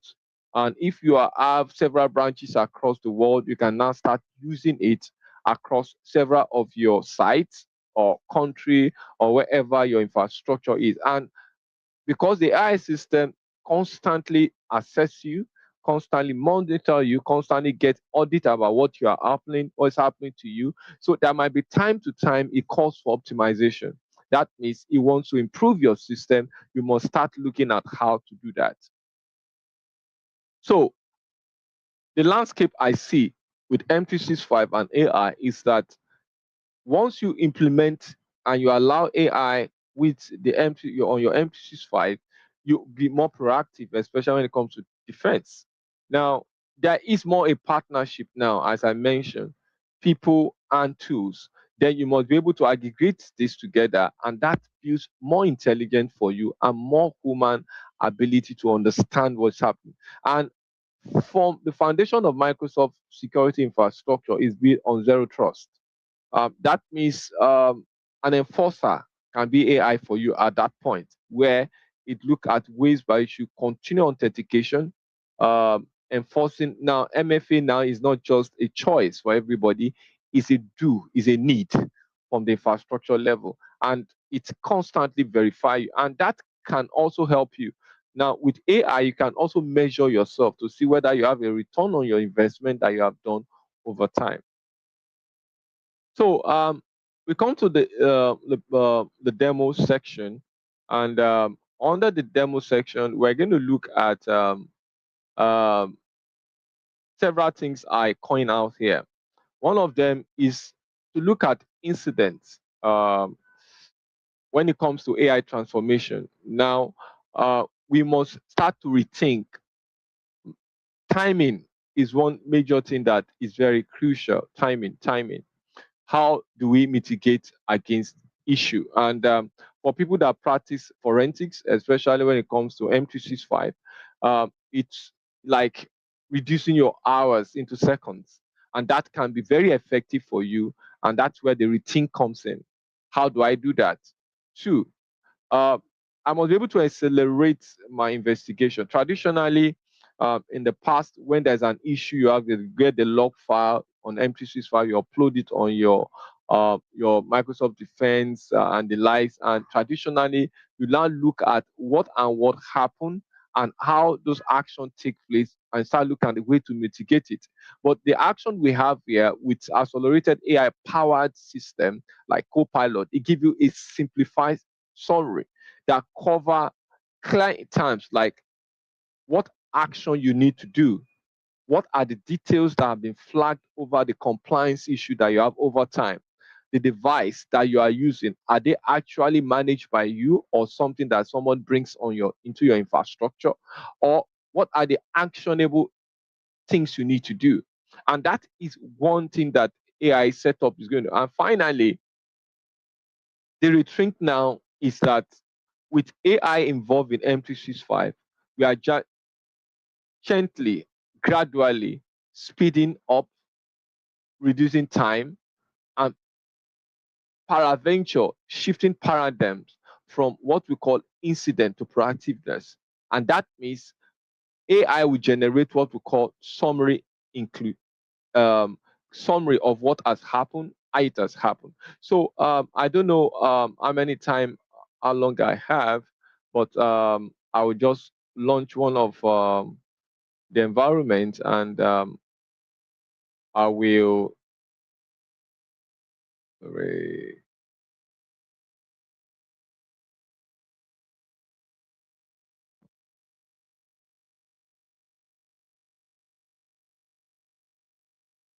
I don't know. It just went off again. Okay, I'll bring it back. Let me just bring my infrastructure up. Now, this is my office.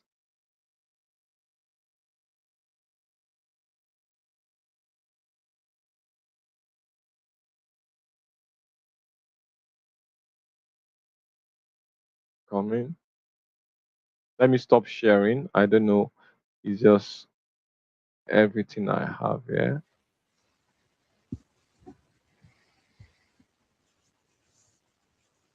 So, Oluwashi, are you going to have a demo? Yes, I'm just working on it. It's just stalling. Okay. Yes. How long do you think it will take?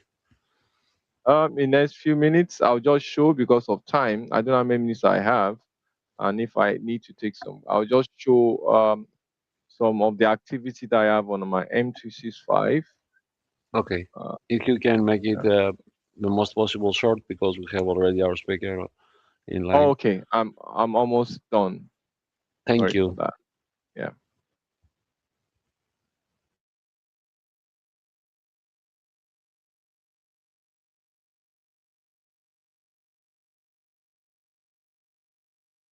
Okay. Good. Now this is my M265, and you can see from here I'm that sorry to interrupt you. You need to reshare your screen. yes. Okay.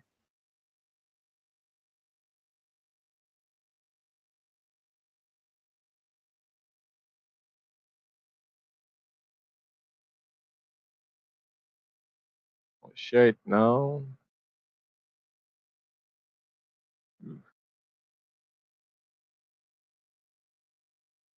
Okay. Can you see my screen now? Yes. Thank you. Okay.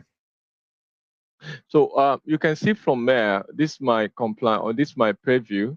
You can see, for example, if I want to access my current posture is very low, 50 is my training environment I use for training, about 56%. Um, that means that currently, when you look at the demography here, you can see I have almost high risk, and I have just few things because my demo environment is quite uh so I'll just show you there, and then I can just, because the second speaker is already here. So for my solution, I can see the overview. I'll not go here. You can see I can have this Microsoft preview from the solution. I can have the improved action I require, the assessment I can make, the regulation, the policy alerts, and the report I can get across each of them. And you can see my score here. And if I go into more detail, you can see each of my overall compliance score, and I can also try to initiate, but we don't have time. The other guy is here, so I need to move. So um, in conclusion, generally, what I can just say, um, I can probably bring out of all this is that we are now at the age where we can actually build our solution and ensure our solution can easily we start rethinking how to move from manual to automation. And that means we must have a way by which we can have a summary. Now, I could have shown you Copilot on the preview because of time, how it can integrate directly into existing alert system, ensuring that I would do a demo of a Word document that I put some uh, very sensitive information, and I see how it's, although it might take 24 hours before now, to be able to see that and how this can engage with it and ensure criticality. It can detect what is it. It can give me the action. It can tell me in terms of devices, the context with these devices, and it can also improve and tell me what I can do to improve the system. So the the major yardstick here is that the journey begins with us, and until we start using this um, vast tool that we have in MT65 and combined with the AI that's injected in it, we have a better safe haven than we have with traditional way. So I'll conclude by saying thank you for listening to me, and you can just follow me in any of these link. Thank you. And if Thank there's you, my any friend. question, please, yeah, Let me see if we have any questions. yeah. No, I cannot see anyone. So thank you Okay, so much for coming in. Quite an interesting session. Of course, I'm going to see that again. We hope to meet you in another event of ours. Have a great one, and thank you for doing us the honor to be here as a speaker.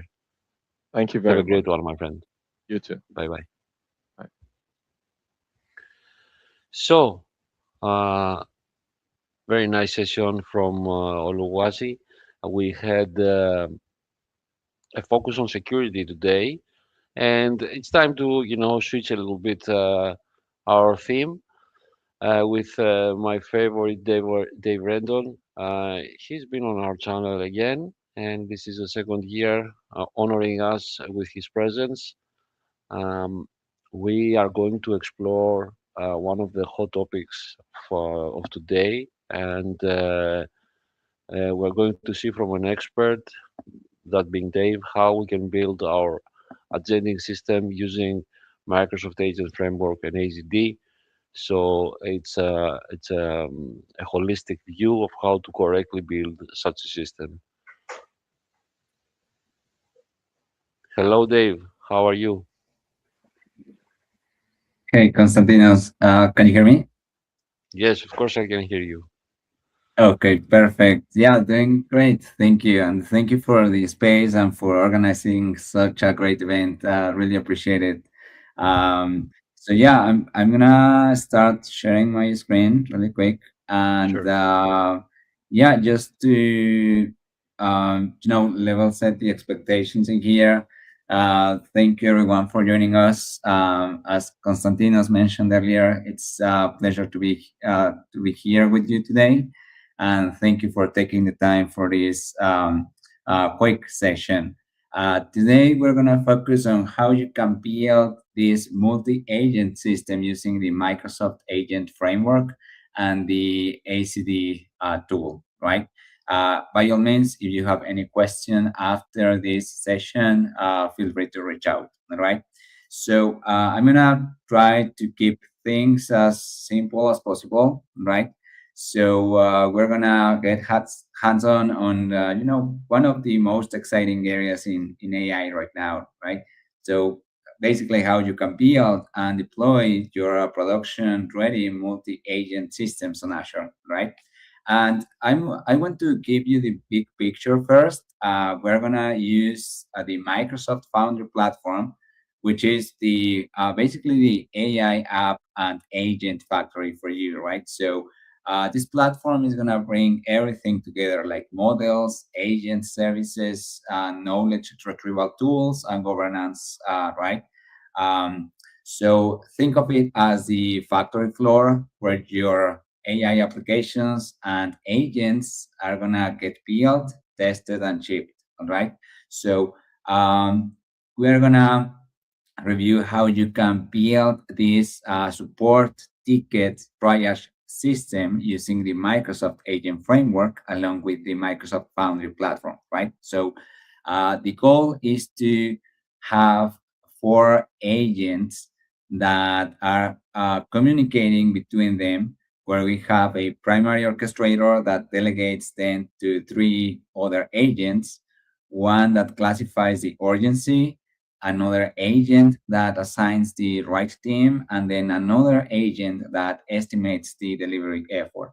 All right. So, and we're going to deploy all of these using infrastructure as code using the Azure Developer CLI. So I'm going to share the code with you so that you can, after the session, you can just go grab the code and deploy it on your own. All right. So that said, I guess the first step in here is to walk you through the platform layer, right? So we are going to focus on Microsoft Foundry. As I mentioned earlier, Foundry is basically your AI app and agent factory, right?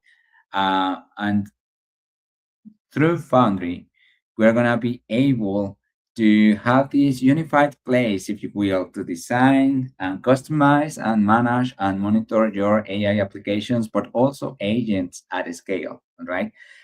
It was previously uh, um, Azure AI Foundry, but Microsoft rebranded the platform to Foundry, right? Um, so the naming reflects the platform's evolution, right? So it began as a place to test models, and then nowadays it's a mature platform to build applications, right? So it's a true AI factory, right? So if we take a look at each of the components that are part of the Foundry platform, we can start with the models in here, right? So this is going to be the foundation that everything else is going to build on, right? So you can access more than 11,000 foundational open reasoning, multimodal, and industry-specific models, right? There's also a model router service, right? That's a unified endpoint with automated routing so that you can automate the process of picking up your model, and model router is going to help you pick the best or the cheapest model per task. All right. um, you will see that fine tuning is fully supported as well, right? And then the next component, very important here, is gonna be the agent service, right? This is where the platform basically shifts from AI that responds to AI that acts, right, if you will. So the Foundry agent service is going to deliver these enterprise capabilities, if you will, and it's going to give you this unified developer experience across the Foundry portal, but also through SDKs, right? So we can simplify orchestration, deployment, and governance for agents, right? Now, this is a key element for our conversation because under the hood, the Microsoft Agent Framework is going to take place in here. The Microsoft Agent Framework is an open source SDK, basically, that unifies the foundations of semantic kernel with the multi-agent orchestration of AutoGen, if you will, right?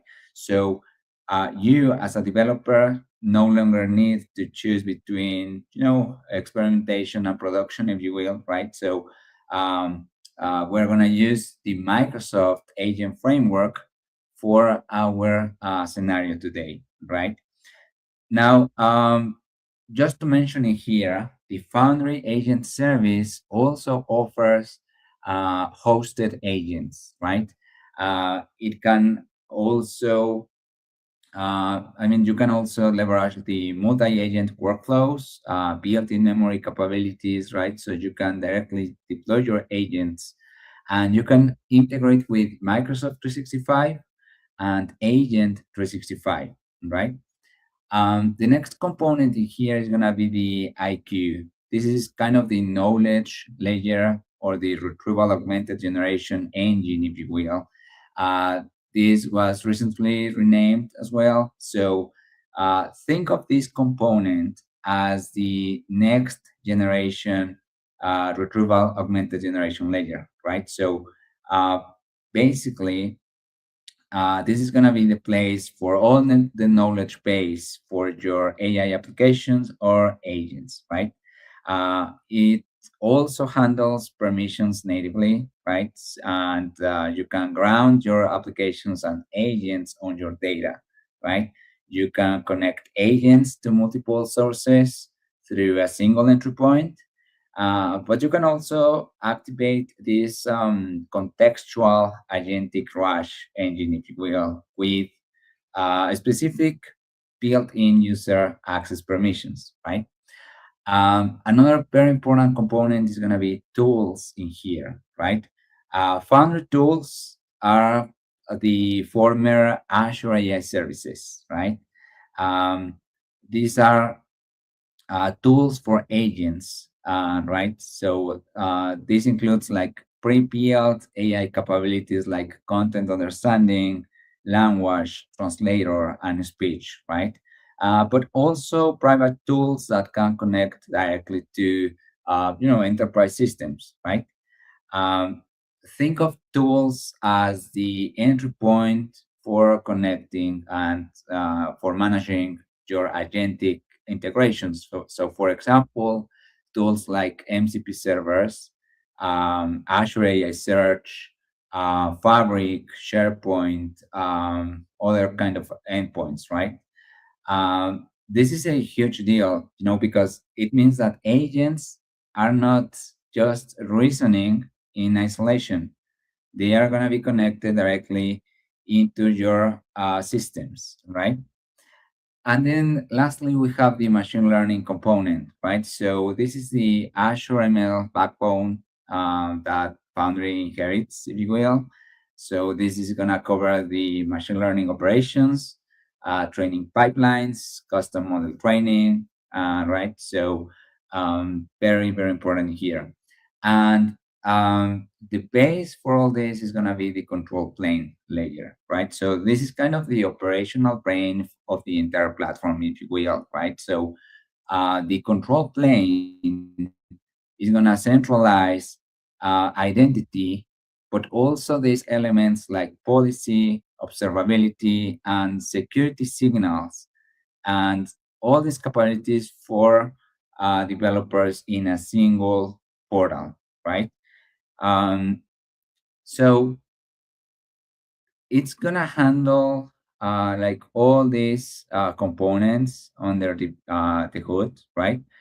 And then at the very bottom, we're gonna be able to integrate with other Azure components for security, compliance, and governance, right? So that said, let's take a look at the end-to-end agentic AI lifecycle. And this is going to be very important because basically this is going to help us, better understand our scenario, right? So that said, just to give you the big picture in here, the idea of this scenario, our multi-agent system, is not to have a single line, but to have kind of a loop, if you will, right? Um, this is gonna focus on, um, you know, or the place where your agent comes to life, right? So stage one is gonna be build, right? So again, this is where your agent comes to life, right? So agents that you create using the Microsoft Foundry platform are not going to be like monoliths, if you will. Think of an agent as a composable unit, if you will, right? So that means that each agent might have a specific role and it's going to be connected to one model and it's going to have um, access to tools, right? And ideally, you need or you should deploy this agent uh, within a secure and observable and governable runtime, right? So basically, in this phase during build, uh, you are making three fundamental decisions, right? So you need to decide which model is going to power the agent, what instructions define its behavior, and then which tools the agent should be able to call, right? So those tools might be knowledge retrieval through Azure AI Search. It can be actions through Azure Logic Apps or enterprise integrations through MCP connectors, for example, right? Um, Now, the second stage is going to be deploy, right? And this is probably the phase or the stage where most AI projects historically fall, right? Um, and Foundry is going to help you to minimize that friction, right? um, Basically, through hosted agents in the Foundry agent service, you can deploy your um, agents, right? And that you build using the Microsoft Agent Framework or LangGraph, for example, or other open source frameworks, right? And you can deploy this directly into a fully managed runtime, right? Um, so there are different deployment strategies, right? It's gonna come down to your specific use case. And then once the agent is live, we can shift into the operations mode, right? That's stage number 3. And this is where the 3 horizontal layers, meaning the govern, evaluate, and monitor, do the heavy lifting across all the 3 stages, right? Basically, in here is where we can, be on top of our deployment, right?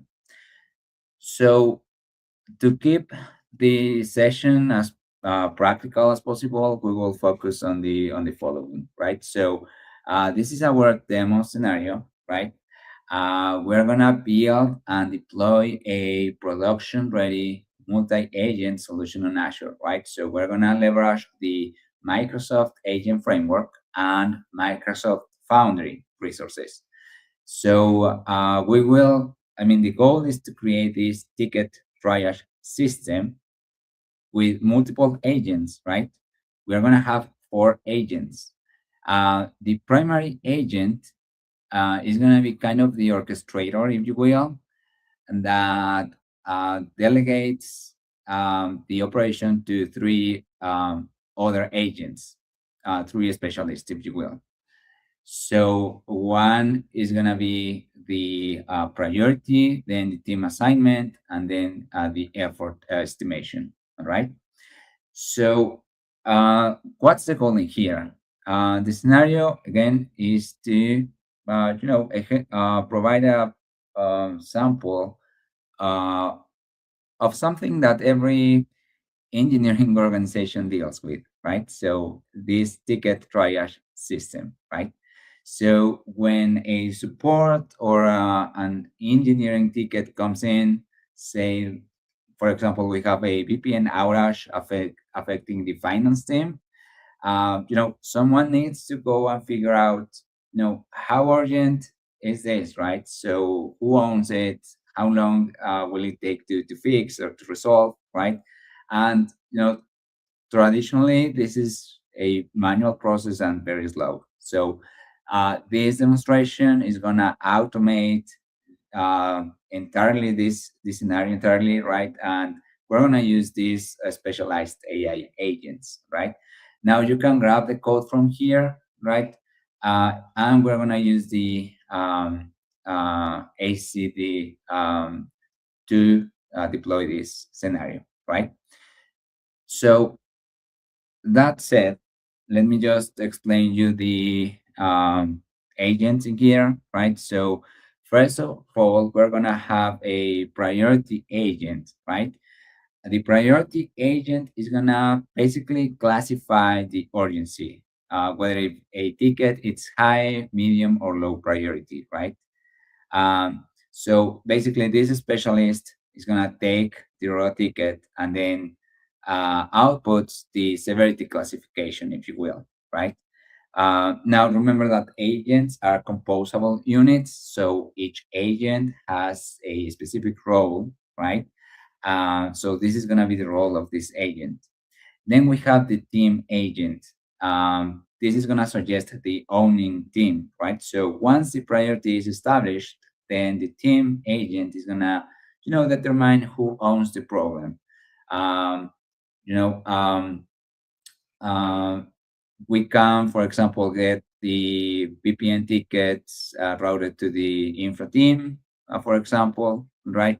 Uh, Again, this is going to depend on the ticket information. Then we have the effort agent. The effort agent basically is the one that is going to estimate the delivery effort uh, with supporting rationale, right? So this can be probably the most interesting specialist, if you will, because it doesn't just say, like, this is a medium effort, but it should provide the reasoning behind, right? So, for example, for the VPN outage, right? Um, it can provide the effort justification in here, right? So this agent can give engineers and potentially managers, something they can actually act on, not just a number, right? And then we have the triage system agent, right? So basically, this orchestrates the specialist to produce a ticket summary, right, if you will.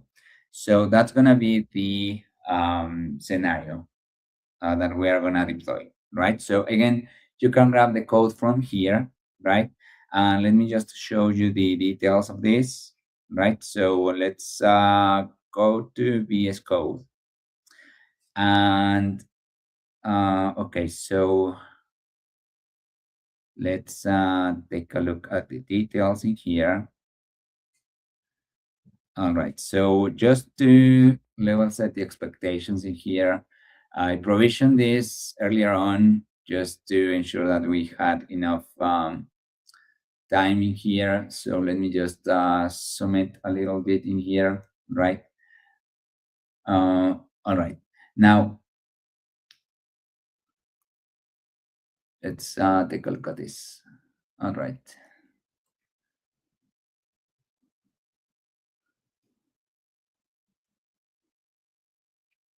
Okay.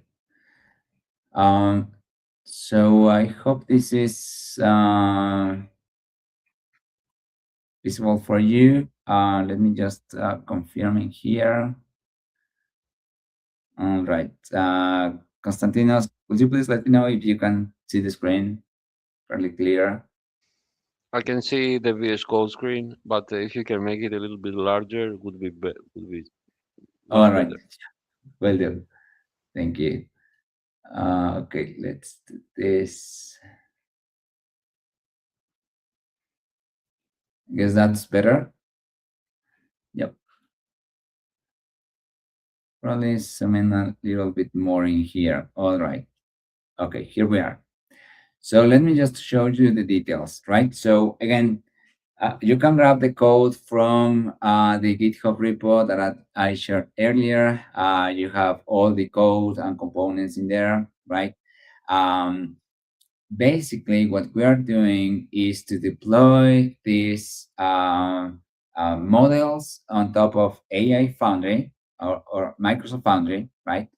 And then we deploy all this on top of containers, right? So a prerequisite is to, as you can see here, have Docker installed, and then the ACD tool as well, right? So those are the prerequisites in there.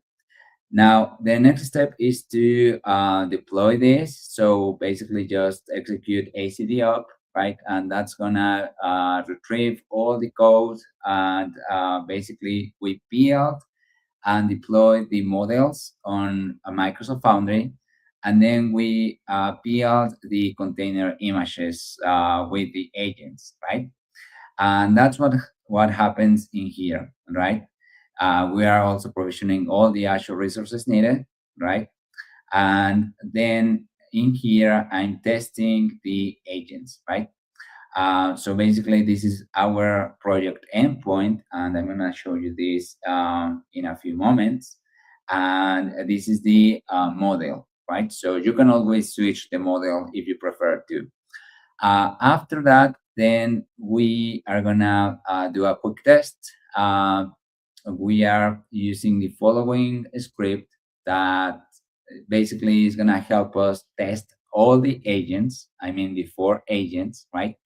And the goal here is to show this in practice. So we have this ticket, the VPN outage that is affecting the finance team, right? So basically, we're gonna test this, and we are gonna load the environment values, right, from our current deployment, right? And then this is the workflow, right?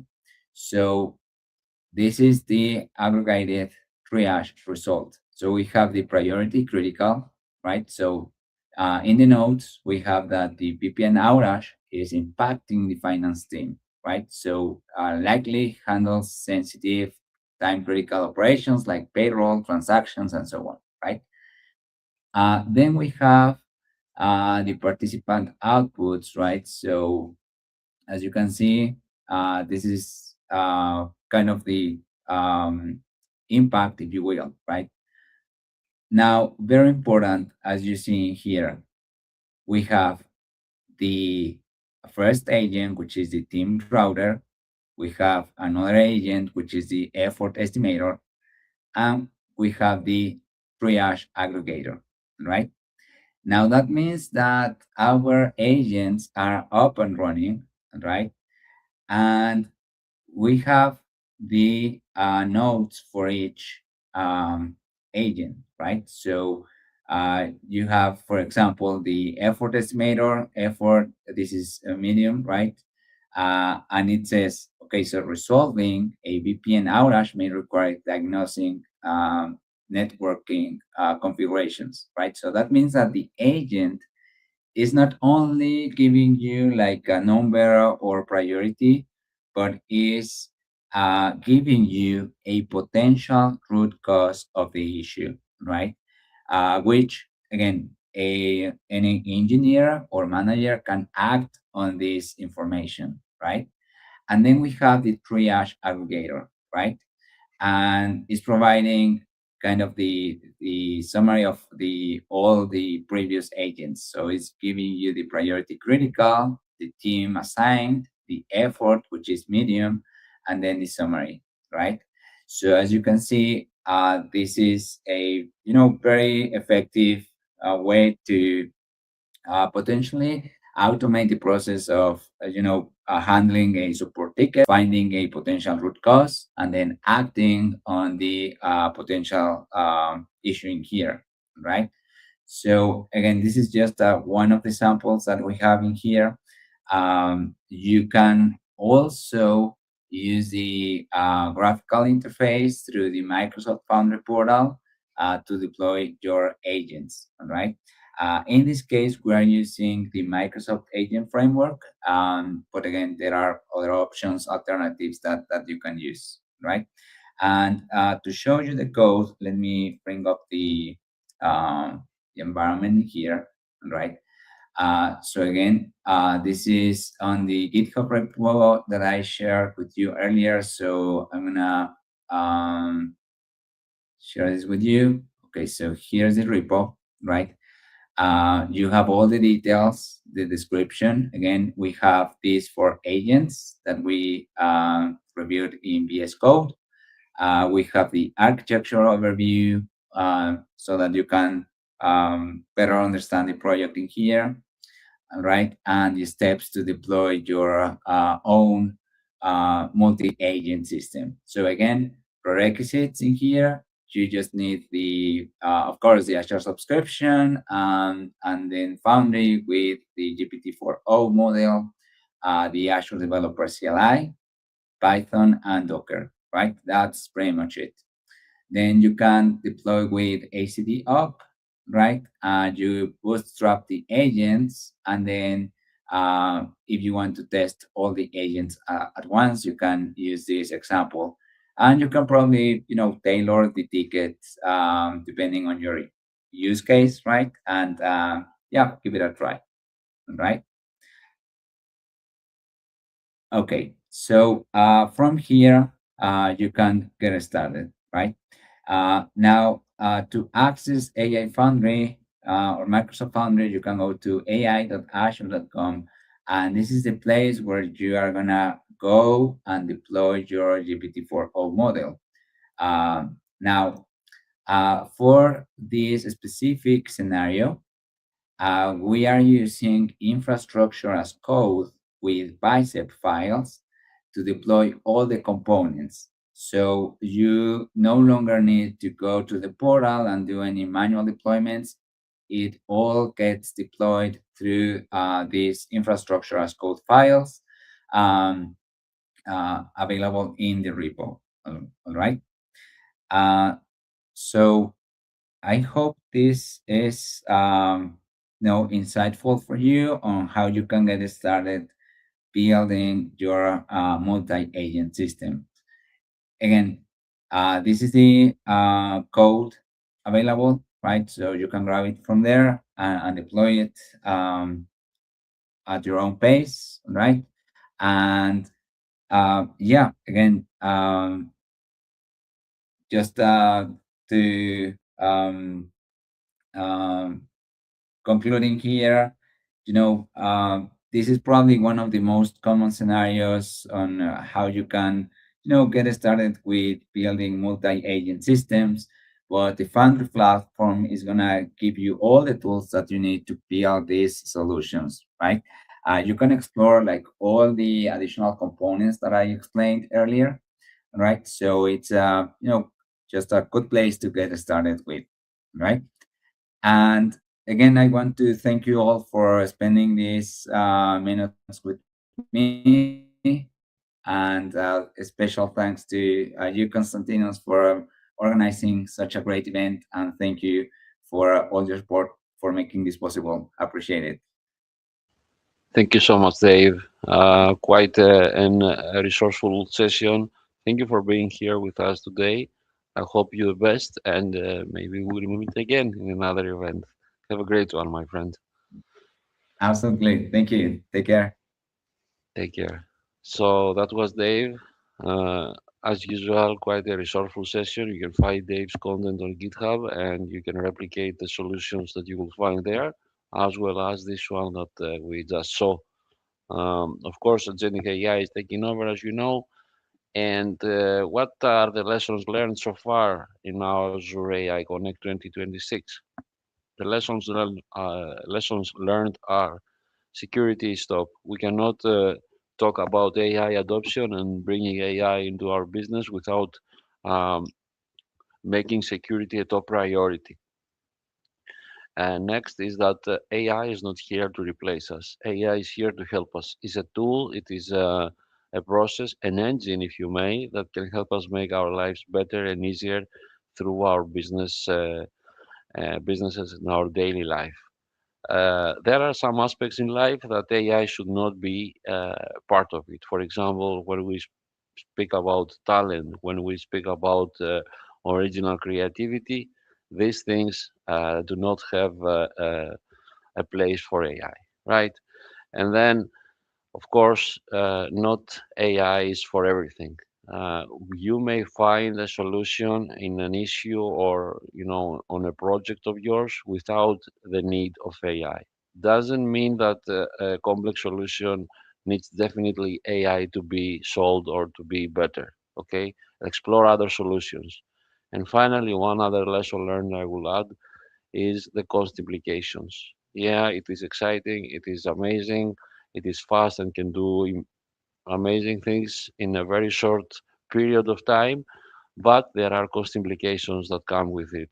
Make sure you make your homework before you proceed with AI and try to experiment first so you can understand how it works, what is the token consumption, and what is prompt engineering, and some of the very basic terms and terminology that will make you a better AI expert or an AI specialist or even an AI user if you're looking for very basic um, interactions. So while we will wait for the last speaker for tonight, I'm going to play our video as usual, and I hope that we won't have another miss for today.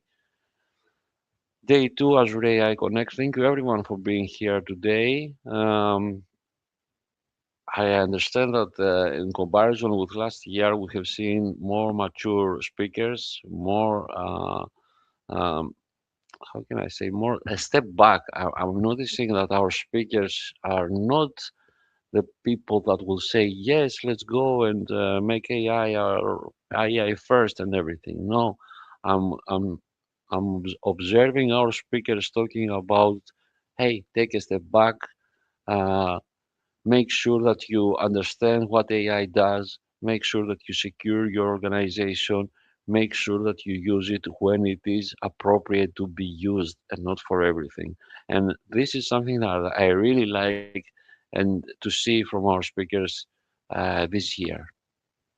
And of course, to our audience, wherever uh, you are watching live or you're going to watch this on a recording, thank you so much for supporting our channels, Global AI Athens and Azure Innovators Hub. I'm the owner of these both communities, and I'm really and truly honored to have such amazing members that support our channels. So thank you, everyone. We have another 17 minutes before our next session, unless Monai comes up. So allow me to play our video and see you in a bit. Join us for Azure AI Connect, happening virtually from March 2 to March 6, 2026.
Join us for Azure AI Connect, happening virtually from March 2 to March 6, 2026.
Join us for Azure AI Connect, happening virtually from March 2 to March 6, 2026.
Well, I think that's a wrap for today.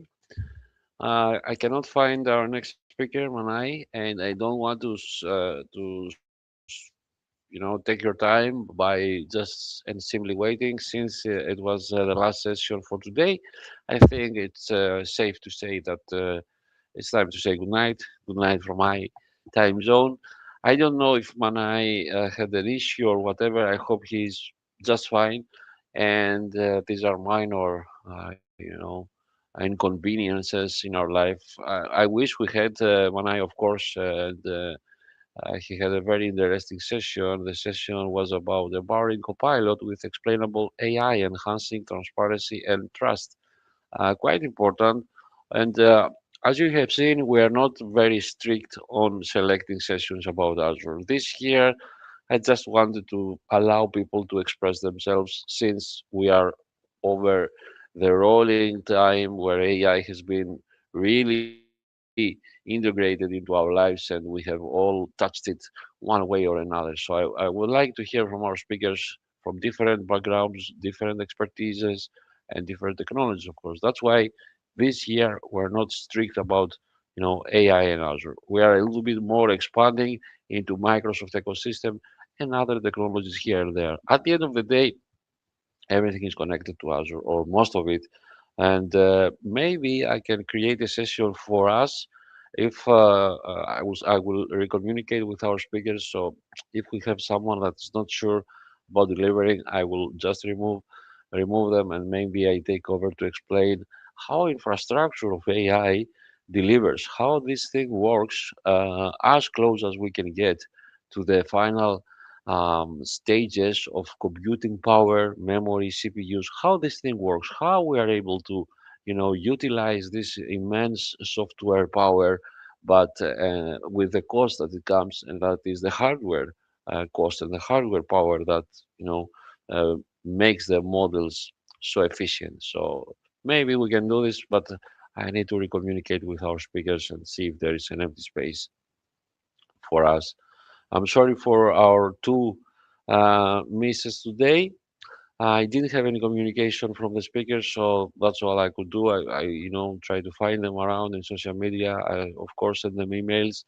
Didn't get a response back. But, hey, things happen. No problem at all.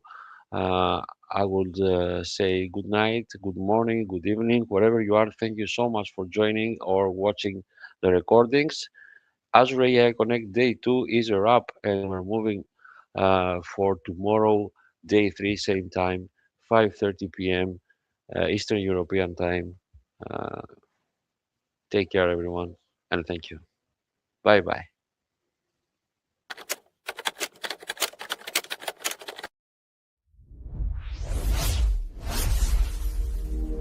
Join us for Azure AI Connect, happening virtually from March 2 to March 6, 2026.